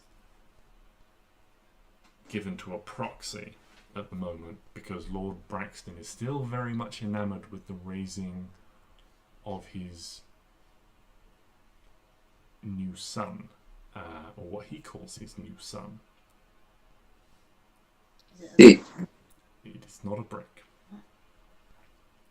It is a dragon. I have a son as well. Yes, you learn Lord Braxton, Lord of Themyscira, is currently, it seems, overly enamoured enough to distract him from his lordly duties with the raising of this dragon. Me too, my guy. And is vastly overprotective of it, despite the fact that it's now 100 years old. Oh, little baby dragon. I got that. Initials a little bit about his separation from his wife because of his obsession with his new son. Damn. And so on. You I gotta get out. a little bit about a little bit more about Lady Verona. You know how she has started recently, in the last sort of 10 years, the Halion has started to thrive under her rule after many years of shaky or almost no rule within the city, after the grief she felt when she lost her husband. It's taken her a long time to recover and start acting as a proper lady should, in charge. What else? You learn a little bit more about Edmund Fernost, the Lord of Halion, who has only very recently, it's right at the very end, his Lord Edmund was, his father was in charge, previous Lord Fernost, and there's only a very brief section saying he's come to power very recently and immediately started making changes around the city. He seemed to have grand plans that his father would never enact, and so when he rose to power he immediately started making changes. The foremost of these was the river that he had dug around the city, which and this depicts, now you know to be in place, talks about the speculation of the magical enchantments that the young lord was planning to imbue upon it, and there are a few opinions about the pros and cons of that as well. So you get a reasonable information. Yeah. Okay, cool. Oh, nice. What would you like to look into, Klari?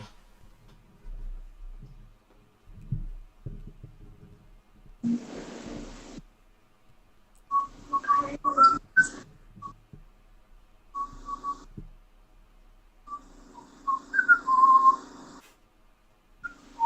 that at the time. Just here to sit. Peruse. Yeah, just here to help Stix at the moment. Yeah. Yeah. Okay, no worries. Well, while you guys spend the afternoon researching that, and there is a lot of sort of finding books and starting to sort of have a flick through and peruse them, and you're trying to almost like speed read a couple of pages before you're like, no, this is not the sort of thing I'm after, and putting it back and things like that before you eventually find what you're looking for, and you can both take the time to read it together. While that's going on, Arwen, what would you like to be attempting? And we'll say that Neo is with you. I take Hugo to the park. Take Hugo to the park. Okay. Aw. He needs to stretch his legs Okay. and burn some children. Oh god, he's an acid dragon. That's Yes. so dark. The children have to learn to share the swings. At the park, what are you doing? Talking about my child like he's my child, and seeing if people realise that I'm talking about a dragon or not. I see. There is no swings. It's not that sort of park. This is terrible. It's I'm a going to very- complain to the council about It's a this. very high. You're currently in a very high class area of the city. Rich children can play on the swings too. Yeah, but they're so snobbish they would never allow them. Also, you cannot have children laughing and making noise. It would disturb the peace. That's why I have a dragon to do it. Yeah, well, it's a bit higher pitched than that. He's still a baby. That's better. That's the one. That's the one. Okay. Well, I feel like now every time we have a slight complaint, we're just gonna like, we'll bring this to council. We're council. So you just take Hugo out and just let him run around? yeah. Okay. He doesn't get to run around in a safe space. Well, I was assuming that most of the time you're sort of travelling alongside, walking sometime alongside yeah. of you and just sort of like running through the bushes and Yeah, stuff like that. of course. But normally I'm like, oh my god, there's ogres everywhere. What if they all step on him and the giants are going to eat him? Oh my god, my child. But now I'm like, okay, Okay. run along, but come back. Like Okay. 5 minutes, so I know you're alive. Well, okay. He starts running around. At one point, he sort of flits his way into a tree, and then there is a terrible screeching noise and a puff of feathers. And Oh, they sort of baby's like- first kill. they sort of like, you see his like neck like swallowing this enormous thing, and you realise, yeah, he's probably eating a bird. Nice. I mean, no. Yes, well done. Just pick the feathers off first next time. Yeah, you can be coughing those up all night. Mm-hmm. Right on your pillow. If that's all, Yeah. we will fast forward to the evening. You gather yourselves, having spent some time, I'm guessing, to make yourselves clean and presentable-ish? Or are we just going to rely on druidcraft? As long as we smell nice, no one will mind. Yeah, I think that's generally the way I'm going with a lot of this. You civilized people in your showers and your fancy outfits. Well, I've got leaves. If it works well for a tree, it works well for me. Covers face in Yeah, mud. it's just like being naked for a third of the year.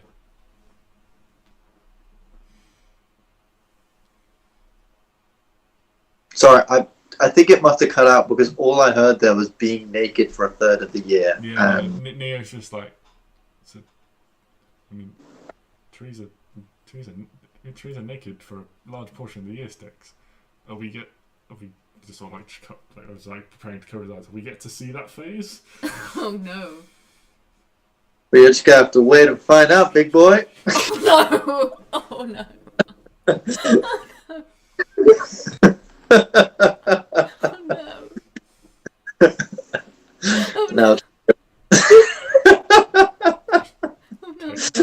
Takes Hugo, places him in front of eyes.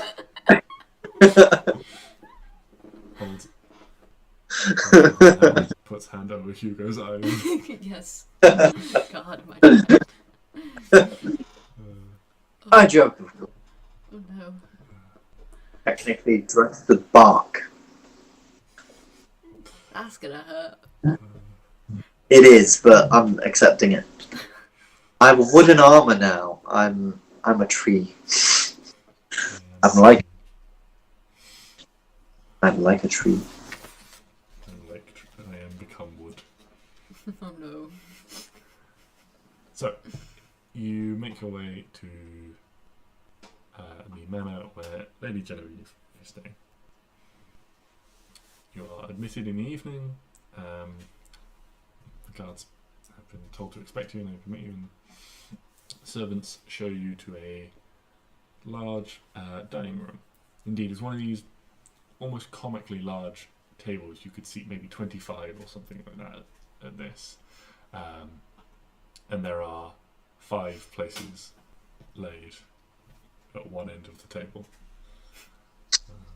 Very glad they're not like either end. We're like sliding down shit on wheels. Yeah, it's cold by the time it gets to the other end. No, so and after a short amount of time, food starts being brought out. These start off with relatively simple salad and things like that.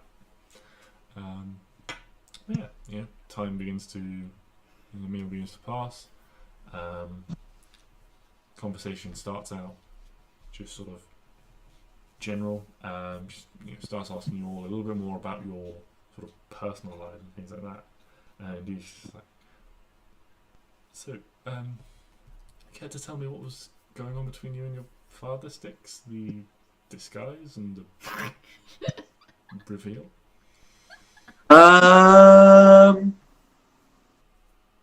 No. Let's just say he wasn't a very good father. I don't know what he's like as a lord or any of that crap, but he was not a very good father. Not just sort of hint to the big. I did get that impression from the exchanges between the two of you. I won't press for personal details. And yeah. I will. Why is your name Norbert or whatever? Norril. Well, that was the name he gave me. Disgusting. He's a terrible father for that. I know! Norril's such a dorky name. Yeah. God, when you call Norril, like, not Norril, like, ugh. Anyway, Stix so then, you know, way better. thank you. You're welcome. I up and left, and when I met Aramis, sorry, I once asked about my name, and she said, oh, well, the night I found you, you saw my sword, and you kept pretending you had a sword like mine with a stick. So, I just kind of called you Stix. And that worked. And it kind of just stuck, and she never bothered to actually ask my actual name.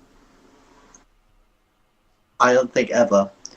I think maybe she must have once or twice, but Oh, that's kind of sad.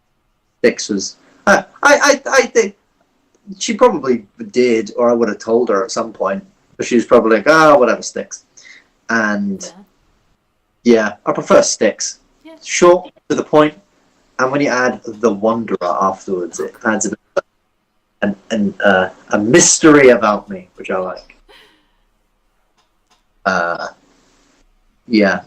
So there we go. Yes. So Yeah, his first name, Le Cassel. Leocas. Leo. Leokas. That's his first name. Yes. Okay. While the cat's are out of the bag, there's a long time ago, when we were in Denderport, a man named Genveren had come into the city. That's technically my brother, or like half brother. Wait, who? There was a man named Genveren. I don't think we never interacted with him. I think it was like, oh, either do this thing or go interact with him, or like, Stix, you're aware of this guy being here, and I just didn't. I said fuck that, and I left him the hell alone. As you guys were on your way out of port from Denderport, Stix got a message from Reggie. Yeah, Stupid. yeah. Intelligent one or the stupid The one? intelligent one. The Okay. one, the wizard that works with Gamma. The blue wizard. No, the red one. Oh shit, he's the red one. Yeah. And about that there was an elven figure looking for you. Yes. It was only one sending spell, so you didn't get a huge amount of information. But you made this. Oh my god, yeah, why the fuck was he looking for me? Well, now, Great question. that's a very good question, because my father didn't expect me. But maybe that's because after the fact that he couldn't find me, he thought maybe I was like dead or some shit. Okay. Rather interesting. Whatever. Fuck that. Yeah. So that's me. I guess the cat's kind of out of the bag on that one. Yeah. But no. If you call me Norrell, I will cut your finger off. Oh, I will never call you that. Yeah, Thank you very much. So I've got 10 opportunities to call you Norrell then. Exactly. Use them wisely. And maybe think about how you won't be able to use the finger again. I forget the I- seconds. Well, We say it and you already caught all of things. well, I feel like the punishment's been done at that point. You just walk around with palms, like. So then we could just keep saying it. I mean, you could, but you're really willing to die on that hill, you know? Is that really the sacrifice you'd like to make to call me a dumbass name? Maybe. I mean, hey, you do you, but yeah. I mean, I guess at that point I start going for toes, which is a lot more awkward because I've got a big sword. Like this sword wouldn't cut off an individual toe. That would need some skill, some time. I could figure something like that out. It's got real dark, real fast. Very dark. This just shows how much I just don't want to be called Norrell. No. Stop saying the name, otherwise I'll actually remember it. At the moment, I'm thinking it's Norbert. You know what? I'll take Norbert. It's a valiant name. Yes, well, maybe if we could shelf the dismembering talk while I'm trying to eat. I think James just sort of pushes half a salad away from her. Never mind. Is this not what normal people talk Okay, about? I kind of get it if we were eating like sausages, but for a salad, it's fine.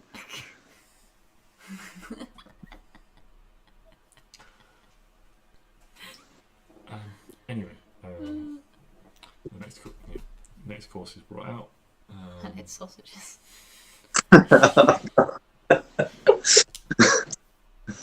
No, it is a rather nice pie, actually. Ooh. A lot of hearty root vegetables, thick gravy, nice big chunks of meat in there as well. Meaty pies. Meaty pies. Yes. Well, the council has started making a decision. You know what it's like when you've got a lot of individuals, all with their own self-interests, all trying to look after the interests of their respective nations. Yep, been through that. It will take some time, and of course there are some other matters we need to devote some attention to as well. Not Craig and his turnips. No. Lord Remoth his offspring and all of that do need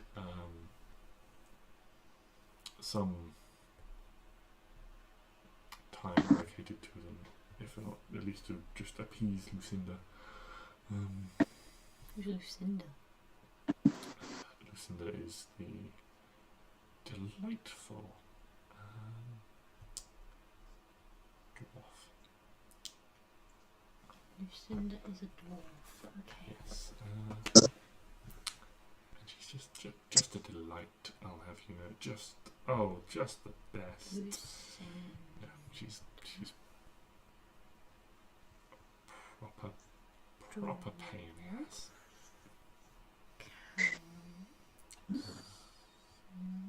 Doesn't give two figs about anything that's going on, but will vote where the coffers are, shall we say? See. Oh, she sounds lovely. Yes, I would estimate that you've probably got at least a couple of days to wait, if not longer, before a decision is reached. Should we start going? Wait, no, we'll do all of our stuff and then we'll start going. I just remembered you have. Yeah, I feel like either way, it does make a lot of sense for us to try and head south, see what we're up against. We'll go to your thing because you wanted to talk to your lady. I was going to say, yeah, did we want to do that first? Yeah. Or did we want that? Because you wanted to do it before. So. Maybe. We'll just go. We're right next to it, so we might as well. It's a good point. Yeah. Alright. So we'll do your Sounds good. ting and then go down if everyone thinks that's a good idea. Sounds good. I mean, you guys don't have to come. It's a quick little venture. Well, I am nosy. That's fair enough. Besides, maybe she'll try and kill me. I'm breaking her. I am definitely going to come to that then. Kind of breaking a, noble promise and all that stuff. Oh. No, protect things. A forest. The forest. I'm still doing it. It's a whole thing. I'll find out. I can't wait to see this. I can. Yeah, alright, okay, so plan. Do that, come back, see if things are done. If they're not done, go and do the thing in the mountains. And if they're still not done, we say, fuck it, and go down and sort shit out, get things started for them, so when they eventually come to their fucking senses, we'll already have stuff started. Exactly. Alright. Sounds like a goddamn good plan. Alright. You also haven't taken anyone's shoes in a while. We should probably look up people's shoes. Oh, absolutely. Don't you worry, I've been on the lookout. How good are your dad's shoes? I would imagine very, very fancy. Oh. Oh, as he was walking out, you'd have seen they are exquisite. I will pay you so much money to steal his shoes. I don't have any money, and I just do it for the satisfaction. He's got he was wearing like knee-high boots, but they were also like Cuban heels with buckles on them. Where does he live? You don't know. Genevieve, where does this man live?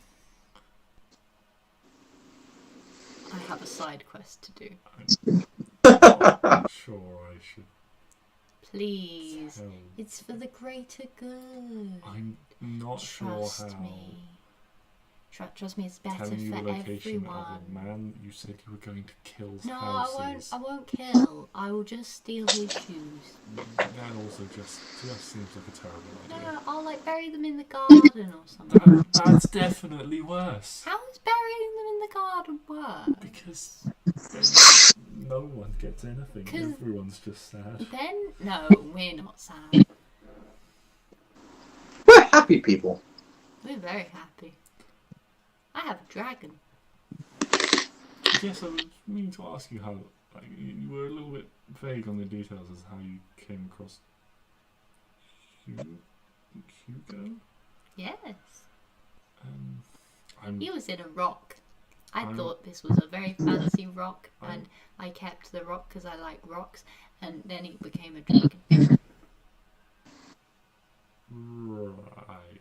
I'm exceptionally surprised that Celeste had nothing to say on the matter. Who's Celeste? No, hold on. Celeste was the dragon lady. No, she wasn't. She was the dragon lady. Yes, I was surprised. Would she have really seen that, though? Yeah, Hugo is of a size where he's essentially impossible to hide He's cat-sized. unless you're making like a deliberately conscious effort to try and hide him at all times. Nah.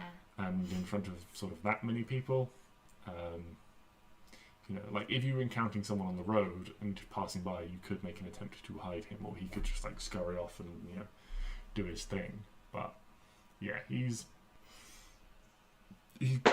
no longer this like tiny little reptile. He's now sort of a medium-sized reptile that it's like imagine someone was carrying like an average-sized cat around all the time. You'd know they were carrying a cat around. And the crazy dragon lady. Yeah, he's a crazy dragon lady. Nice. So yes, I will steal his shoes for you, Stix. Once I find Fantastic. out. 'Tis a noble quest. If you really want to know where he is, Mhm. make a persuasion check. Yes. With advantage, because I'm helping. I will- Stix is helping.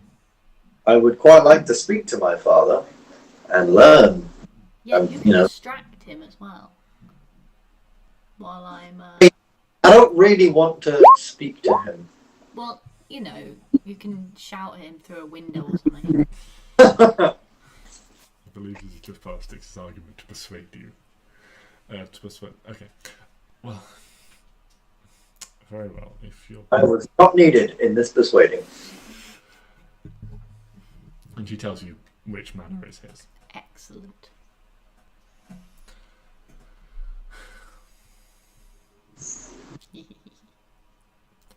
Well, if there's anything anyone particularly wants to talk about, we can just say that dinner passes. Excellent. This was scrumptious. Yeah, I don't think there's anything. Is there any particular council members other than maybe my father who's made his stance on the matter very clear? Do you think there's any that we should be worried might be against all of this? Well, Bartolomeo is a people pleaser.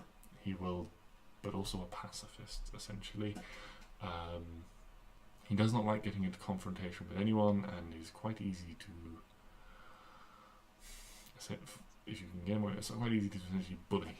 If you can get him on his own, into just agreeing with one person or another. I said Lucinda is. Well, let's put it bluntly. As bribable as a day is long. As long as you have deep pockets, you will have Lucinda in them. She doesn't care. She will just. She goes where the money is. In politics, can be useful, but. No, that's crooked. But sometimes it can be used to get things done. Bolgin is, well, the dwarf of the people, he likes to think. His view on the world is different to a lot of those in the council. He's self-made, as it were. He acquired his land through careful dealings. He worked his way up from nothing, essentially. Yes, he very much will seek to mitigate the. Well, he's makes himself very unpopular by constantly disagreeing with the other lords and things. He has a very different mindset of growing up poor. There is also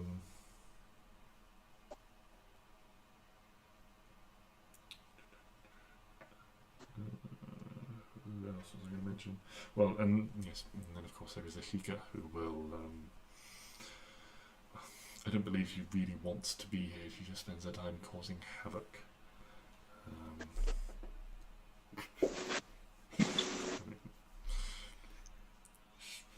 I put money on her having been in Leocas's, Alphias's, Azagrat's, possibly even Keltgar's bed. Oh, Lord. Okay. Wait, who's that one? And who is she? Is she the tiefling one? Yes. Oh, the fucking bitch! So that was the look he was given to Neo. It wasn't a look of curiousness. She was, oh, Neo, get in there, son. Then we'll have a council member on our side. You see the sort of deep, you see the dark purple of Neo's cheeks darken even more. Aww. Aw. I would not recommend that. Very much sort of a flavour of the week type woman. Hey, Or well, the week that we're, all this stuff is being decided could be helpful. I'm just saying. Oh no. It's okay, Neo. You don't have to do any I'm sacrifices. obviously joking, Neil. You don't have to do it. and then Alphias is well, he's almost a dwarf himself. He spent a large number of years in the service of King Dune, and has strong loyalties to them, so it can often be hard to win his vote when Bolgan has decided one way and Lucinda has been bought another.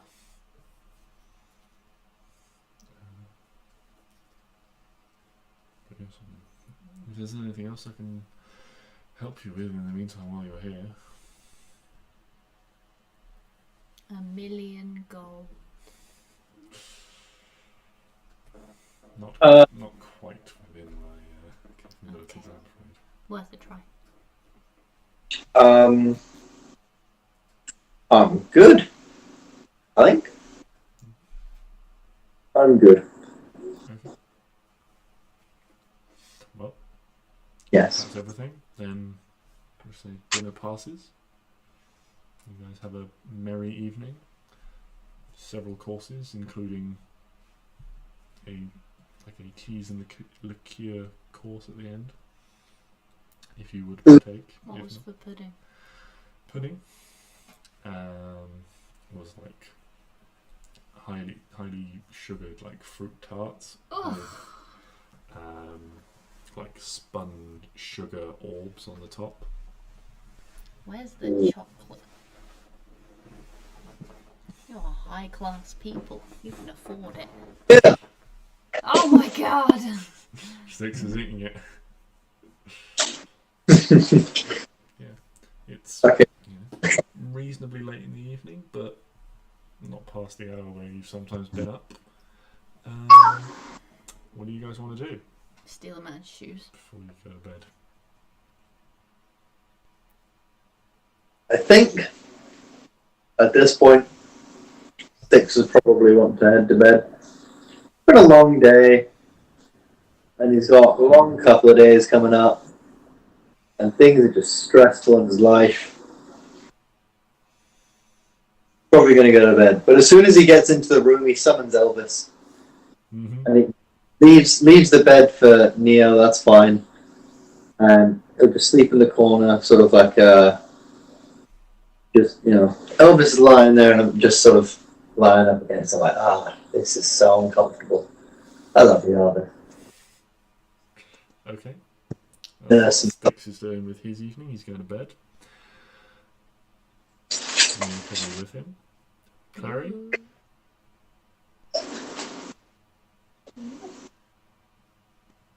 Getting whiskey! Clary's not really feeling about cold. She's probably going to bed too early. Klari, you can head to bed as well. Yeah. Okay. Arwen. Stealing a man's shoes. Stealing a man's shoes. Okay. Oh dear Lord, please go before she dies! How well known are you making this to the party that you're going to do this evening? I've told Stix. Just I don't know Stix? if he realises I'm actually going to do it. Okay. Yeah, so I was- is going back to the inn where you're staying. I'm going to steal a man's shoes. See You, in the morning. you, Don't I have? If you're offering. I'll give you a hand. He was a horrible person. Friends who steal shoes together stay together. it's like, Stix was there, I was like, okay, I was thinking they were joking before, but actually, thinking about it, waking up and finding out that my father can't leave the house because he has no shoes. Are we stealing all of his shoes? I don't know how many pairs of shoes a man has. That would be brilliant. Knowing your father, you could assume it would be more than one pair. Well, he Probably. doesn't live Most here, likely- so- oh wait, does he live here? No, he doesn't. He has a residence here. He's So he, okay. not So necessarily he might have more than. from here. Okay. Well, either way, Stix is just going to take that and just go, well, you do you. I'm be far away from him. Okay. And, Be our alibi, thank you. Well, we were all playing Jenga. Mhm. And what's Jenga? We'll We'd call like it. to make a Jenga set while we're gone. That's fine. We can do it with all of Clary's knives.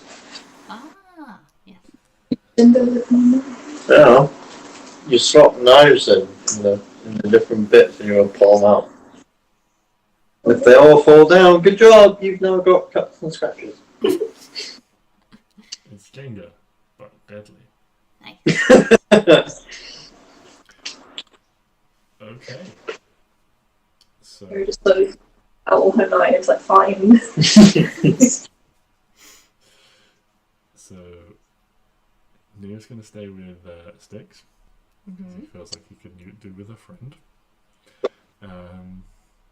And Owen and Klari go to steal some shoes. Yeah.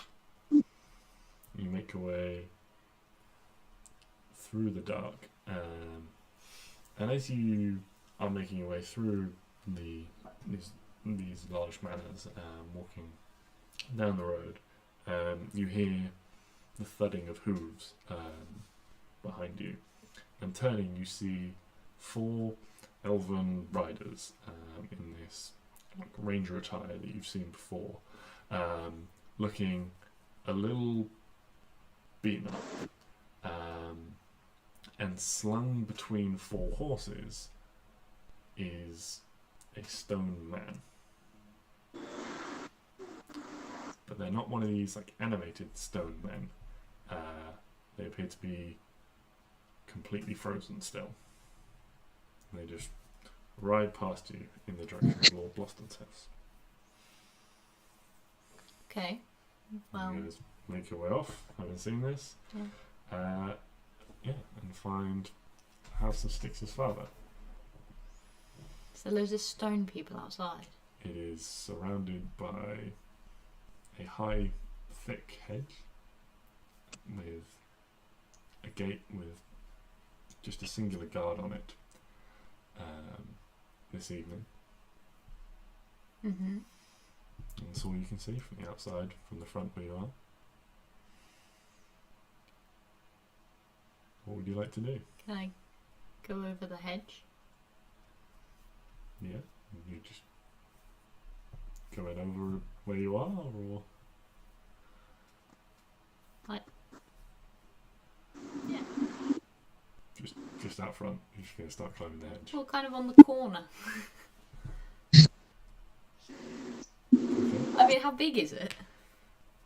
Yeah, Can the it's guy like- see me? Yeah, probably from Oh, like shit. from like the corner. You'd have to.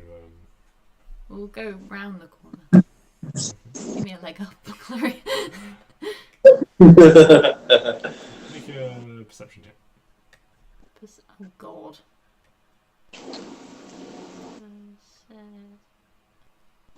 I think it's that one. Yeah, so you sort of casually walk past and then skirt around the corner, and you're looking around and you think, yeah, you've probably found a dark enough spot where you can sneak your way in. Nice. So make athletics checks, and then this will inform on your stealth check. Shit. Ooh, can I cast stealthy? You could have done. You could have done it before you made the checks. But I haven't made the stealth check yet. This is the athletics check is how well you climb, and then depending on how well you climb, informs upon how stealthy that climb Okay, is. after we've done this, can I then? Yeah. Okay. So both make stealth checks at disadvantage. Oh fucking shit. 'Cause you both- Oh, fucking. 16 from Klari, Oh, that's low from Clary. and then 11 from Arwen. Could have had a 28. I got a 4 and still got 16. Okay. Bullshit. So you make it up and like over the hedge, and it gets a little bit, the branches get a little bit thin at the top, and you both sort of get to the top and are preparing to climb down the other side. And now when you just reach for something that's a bit too thin, and it just snaps, and you manage to quickly grab yourself, but it does mean that you sort of slide down the bush, sort of like, and you're both like crouching there quietly in the dark, and you hear the sound of feet on the other side of the hedge, and you can see almost refracted off the trees around the light from a lantern as it's being carried. Okay, now I'm stealthy. You cast Pass Without Trace. Yeah. Okay, go for it. But Also, address. And so you're on the other side of this hedge. You can see in the centre of these gardens there is a large manor house ahead of you. Again, there doesn't seem to be anyone on guarding the outside of the door you can see, and you can't see anyone else. You can't see any guards from your current position. Klari, I need your very particular set of skills. Mm. I need you to unlock a door.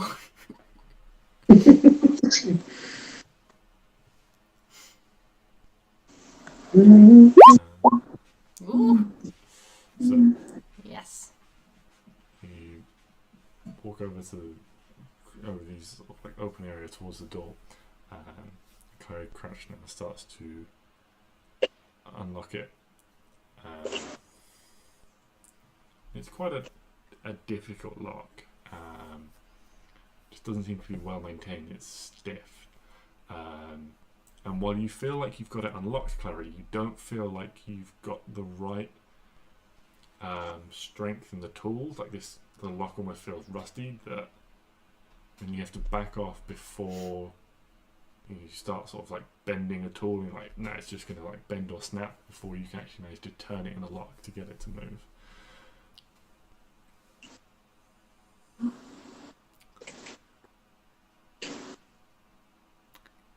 Can she open a window with it? You can try for a window, yeah. make an investigation check to find. Well, Well, you can find a window, but this is more sort of peering inside. Or actually, it'd be perception at this point. To just sort of peer inside and see what you can see to try and find a window that is advantage or normal.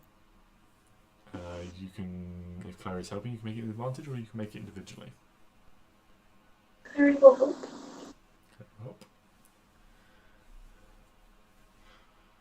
What am I doing? Perception. I think. Okay. So you guys sneak very carefully around the side of the house, and you can see actually that there is a bench and like a small pond and things like that in the garden, and there is a figure sitting on the bench, currently sort of silhouetted with their back to you, looking out over this pond. There's like a little it's got like a little rock feature off to one side, and water is sort of being pushed up out of the ground and trickling down over that, so it's making the sound of running water. That man is not a window. I can't climb through him. No. But you do see this in the garden as you make your way like around the side. At the back there is a figure there, but you do find a small window that you can't. That seems to look into a darkened room. You can't see the doors leading off it, but it seems to be quite a small room, so you're guessing that it's probably empty. Yeah, you can try the window. So you can try and slip the latch on it again.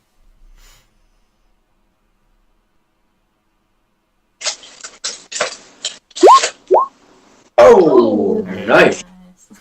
So this is much easier. It seems this is not as heavy a lock, and you can easily like find your way in and manage to like. It's not even you have to unlock it. You just have to get like one of the tools like through the window and like push the latch open to release the window, and then the window just swings open for you. Which you very successfully do, and quietly open the window without jostling anything sort of on the inside of the pane or anything like that. Climbing up and inside, you can give each other sort of a boost and help you in, and you find yourselves in a warm, sort of cool, warm room with sort of like a heavy sort of scent in the air. It smells sort of like flour and storage and things like that. Okay. Can I go to the door and like peek out? Okay. Make a perception check. Investigate. Advantage Perception. again. No, because I'm. you're the only one sort of able to like peek through and look. 17. Yeah, so it seems to be empty. You can see what looks like with a little bit of like moonlight and sort of lantern light outside shining through a window. You can see what looks to be a kitchen. Oh. You guys seem to have climbed your way into the pantry.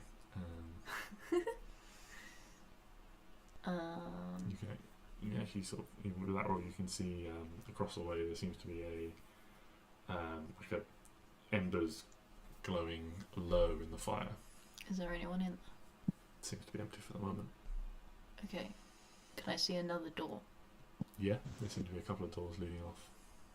I want to go to the nearest door. Okay. And the nearest door, you come out, you open, and there seems to be a set of stairs leading down. Down? Oh, okay, yeah, like a basement. No, I don't want to go there. I want to try and make my way to the front door. Which way would be towards the front? There's the only other door. You can go through there. Yeah. And find yourself in the corridor. You can make a stealth check with pass without trace bonus to sneak through the house undetected. Sleight of hand. Shit, I can read. 26. 26. And same for you, Clary.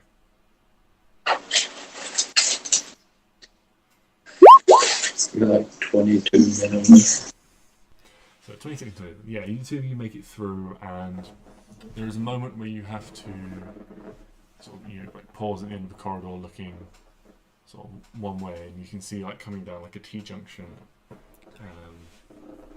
There is what looks to be some sort of maid or servant or something like that.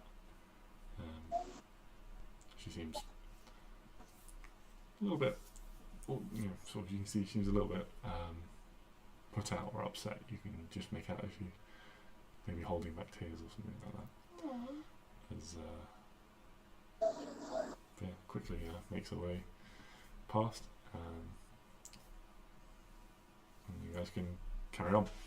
You find your way to the front door, and it seems now you've made it to the front door. You can see this house has a similar layout to before, where it has this big grand staircase going up, and sitting against it, or in a chair next to the front door, seems to be another guard that sort of, you see, he's just sort of head's lolling slightly on his chest and just rising very slowly, and breathes in and out. Is there shoes and a coat rack and stuff? There doesn't seem to be anything by the front door. Oh, for fuck's sake! There are several doors leading off, and there are also stairs leading up. Is there a door near the front door? Yeah, there seems to be I want to go there. and there's several doors. I want to go in one that looks like a cupboard. Okay, the one that's closest to the front door, yeah? Yeah. Make another stealth check. I mean, this is almost trivial at this point, because your pass out check is massive. I 38. am the knight. Yeah, you open this door. It starts to squeak, but you very slowly, like, almost like lift it very slightly on its hinges to change the way it opens, and just glides silently. Inside seem to be a number of coats and things, but they look very. There do seem to be some shoes. Shoes? However, the quality of these clothing items doesn't align with what you would expect. But I am the knight. Fine. Not in here. Guess we must have to go upstairs. Yeah. So, using your rolls from 4, you very quietly make your way upstairs. Moving, there are a few sort of low burning lanterns and things like that, so moving through the shadows and things. Make your way through the house. Make an investigation check. 15.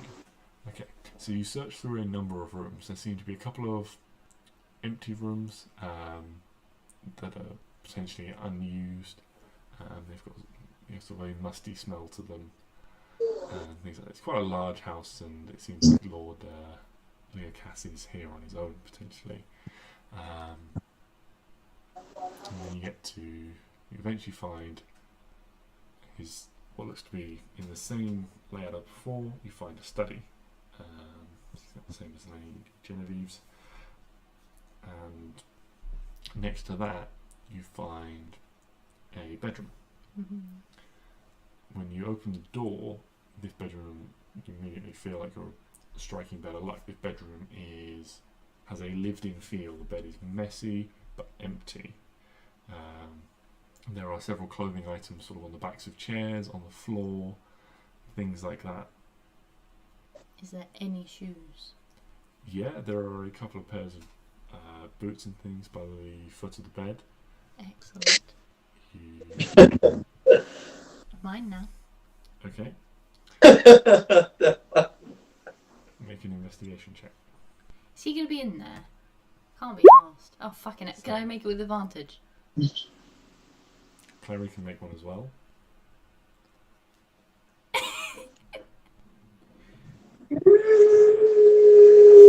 It's gonna be bad. Yeah, this is bad. This could be bad. So yeah, you find a few sets of shoes, some nice, like cloaks and things like that. Don't care. Okay. Shoes. You just find a couple of pairs of shoes. You don't find any They look like the ones you saw him wearing today. That's fine, as long as there's some. He's probably still wearing them in the bath or some weird thing. Walk right behind me. I would like them. Okay, I would like one of each. And then I would like to turn into a cat and tear up the right pair, the right shoe of each of them, and then steal the left shoe, please. Okay. It takes a little while, to massacre a shoe as a cat. I have sharp claws. You do. Make a stealth check. However, you only get the cat's bonus to stealth, which I'm going to say, for the purposes of doing this quickly, is only a +2. Okay. So roll a d20 and add 2. But I can still have... Yes, you can still benefit from Pass Without Trace. Excellent.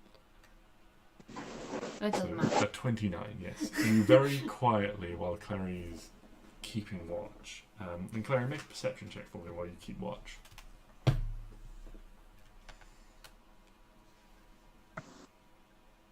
I'm older.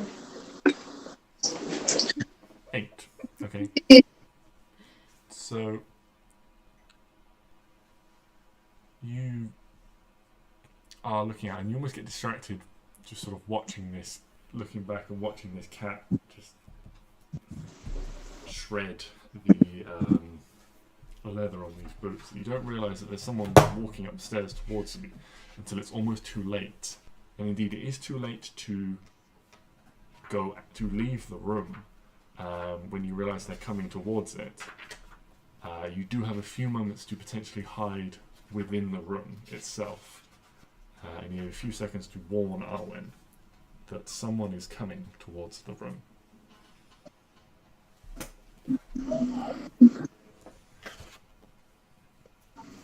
Arwen.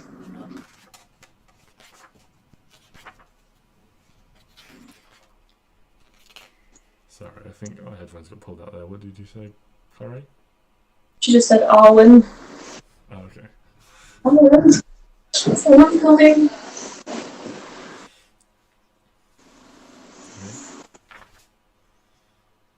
What would you like to do? There is a door leading off. There seems to be an open, like a large set of glass doors, but that potentially leads to something like a balcony. There's a single door leading off. There are a couple of chests and cabinets. Oh, we're only at one height, aren't we? Yes. Okay. Shall I turn into a bear or something? Yeah, I can turn into a bear. And jump out the window and you can land on me. Sounds like a brilliant plan. Does it? I would like to jump out of the window with Clary. Okay. With the shoes as well, obviously. Okay. With the left pairs. Okay, so you turn back into yourself. Yep. And you go towards what look like these balcony doors. And they're locked. Clary! Work your magic. You can hear footsteps in the hallway. It's fine. It's fine. You've Clary got this. quickly slips open the lock and the door opens. You feel the cool night air on your faces. I'm a bear You now. turn into a bear. Yep. In the room? On the balcony. On the balcony, right. I wrap up Clary You grab Clary, And okay. and I put her on my back. You put Clary on your back. Yep. Okay. And I jump out the window. And you jump out the window. Yep. Okay. Mhm. Roll an acrobatics check as a bear. Okay. D20 plus dexterity. There's brilliant. Hey. So there is That's just nothing. this whack as a bear crumples to the floor. It doesn't. I mean. Just a thud and a crunch. This is fine. You both take 8 bludgeoning No, damage. she didn't take anything. Yeah. I'm a squishy bear. No. I'm a squishy bear. That's not how it Can't works. I take 8 19. Can't I 16. take 16 No, damage you instead? take 8, and because you fall, she I'm like sorry. falls off and like slams onto the ground without an opportunity to save herself because she's like holding onto you. Squishy! You like fall and imagine if you rode a bicycle like off the thing, you'd like Yes, but I'm can't- squishy and a bike is not. I'm sorry. I thought I could be squishy. and then above you hear the "What the fuck is going on?" And then we run. You start running Yeah, over the fence. as a bear. No. Both make a perception check in your panic. Because these have gone so well thus far. Sorry! Open your eyes! You realise as a bear, this isn't Lord Leo Cassie's voice. Oh shit! Have we just stolen the wrong sheep? This isn't even his fucking house! Oh, is it the elf man's shoes? Is it the other elf? He is the elf man. Oh no, I mean the human. No. Oh shit! Oh, that would have been funny if she'd given the human the dress instead of. Oh shit! Who have we done it to? You don't know. Maybe the shoes will tell you when if you investigate them. Oh enough. no. Well, we're off. Okay. So make This has been highly an disappointing. athletics check to go through the hedge as a bear. No, I turned into a human again. Okay, you turn back into human. Okay. Yeah. Make an athletics check then with your. I'm guessing you're not trying to do this stealthily. You're just trying to get over as quickly as possible. Yeah. You start frantically like climbing the fence, and you hear shouting down at you. It's like, guards, guards! Someone? Who? What? Something? Someone is in here! Help! Clary, what about you? I'm following Arwen. Running. You hear sort of like the sound of footsteps, and there's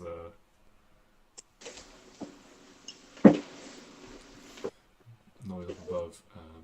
You hear a door open behind you, and a guard from the back door comes out, and it's sort of like a swish as like a blade is drawn. When I'm over the other side, I can turn into a horse. You turn into 2 animals. Oh, can I turn into 3? I Oh don't- shit! No, I Yeah, can only that's turn into 2. Fuck. I mean, as a bear, you've got like 40 feet of movement. Though. No, she said she I turned back into a turned back person. into a human, so I didn't wreck the fence, the hedge. Are you climbing, Clary? Yes. Okay. Athletics check from you as well.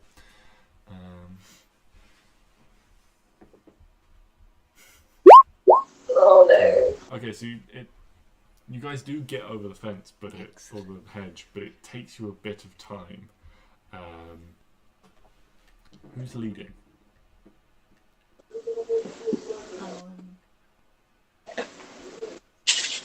I went over first, if you want. It's fine. They're both pretty fast, so they can. Okay. So as you're sort of getting to the top of this sort of like 10, 12 foot hedge, Clary, because it's taking a little bit of time to get to the top, the guard that came out the back door has rushed over and is going to try and grab your foot. Oh god, I'm sorry. Oh, fuck. What are you? Strength athletics or dex acrobatics? Your choice. I want I strength. think you'll be fine. Acrobatics. Oh, Yeah. So like reaches for your foot, but you like quickly, almost like as it's about to close around, you quickly like pull your foot out of the way and just start lowering yourself down the other side. At which point, Arwen, the guard comes around the corner with a lantern in one hand and a sword out in the other, coming towards you. What do you do? Okay. Fuck. So the guards sort of come around from the front, so do you lay it towards the back? Or are you Yeah. going to try and lay it at him and like nip past him? Is there like some trees or something? I can, What does that mean? you know, just whoop, Trees you can whoop. whoop. I can't know what Oh, you know, just whoop. are you trying to like just sort of like? Are you trying to hide? Dodge into them. So you're trying to hide. Yeah. Okay.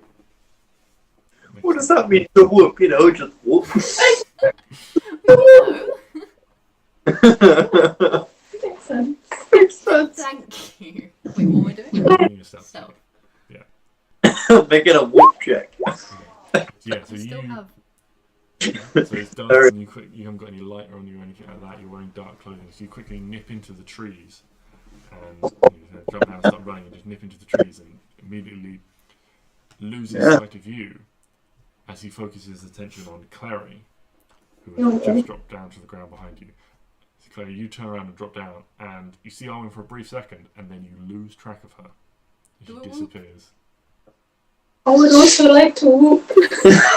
I too would like to whoop. Okay. Make a stealth check. 25.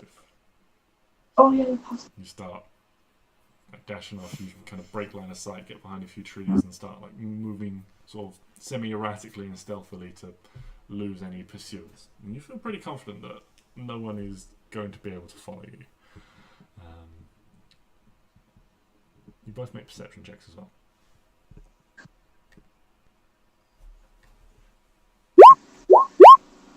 Oh. Okay. So Arwen, you're completely on your own. You've got no idea where Klari's gone, and you're just running.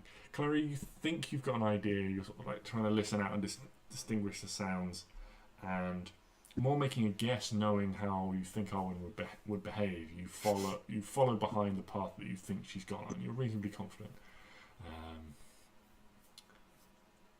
And yeah, you two are stealthy as all hell, so you manage to get away with your prize of 2 shoes. Excellent. Back in your room, you can take the time to investigate them thoroughly, and on the inside of one of them, you can find the letters GD. GD.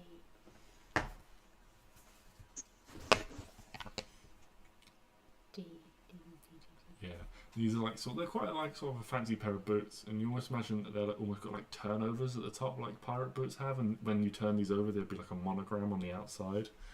We haven't met anyone GD. Have we? I mean, I know someone GD. Who's GD? Well, I mean, I did mention.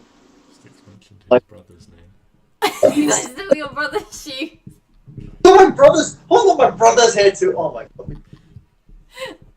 Okay, can I go knock on Stix's door and just ask, how much do you like your brother? Not very much. Okay, well, Oh, have a shoe. Good night. oh, oh wait. What? So many questions. What? Okay, so my brother's here. I was looking apparent- at Dad's shoes, and apparently I got the wrong shoes. You got the wrong But shoes. Clary does some great tool work. It's very impressive. That's okay. Well, I'm glad to know. Did anyone see you? Did anyone spot you? Like, notice who you were? No, we went. you, you will. Right. Okay. Okay. And this is one of his shoes. And here's another one. They're both the left one. The right one is torn up by a cat in his room. You know, Owen, it's been a really, really long day. I'm just going to lean in, give Arwen a quick hug and say, I needed this, thank you. I'm going to take him back inside. But as I take him back inside, you just watch me produce flame, one of them in my hands. Oh, okay. Neo wakes up to the smell of burning leather. Ooh, they were leather. Yeah. I mean, pretty much all the shoes at this point are leather. I did well. Unless you've got You some know, like, it might be a weird, mangy peasant weird shoe. clogs going on. They're still going to be leather. That's about all they've got to make shoes from. Unless you I start burning one of them, and then I give the other one to Elvis. And Elvis, like with everything he does, he sort of starts munching on it for a little while. And when no one's looking, he just sort of drops it out of his mouth.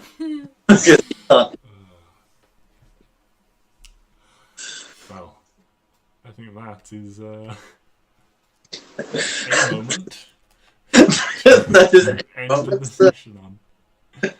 And we'll pick things up next week.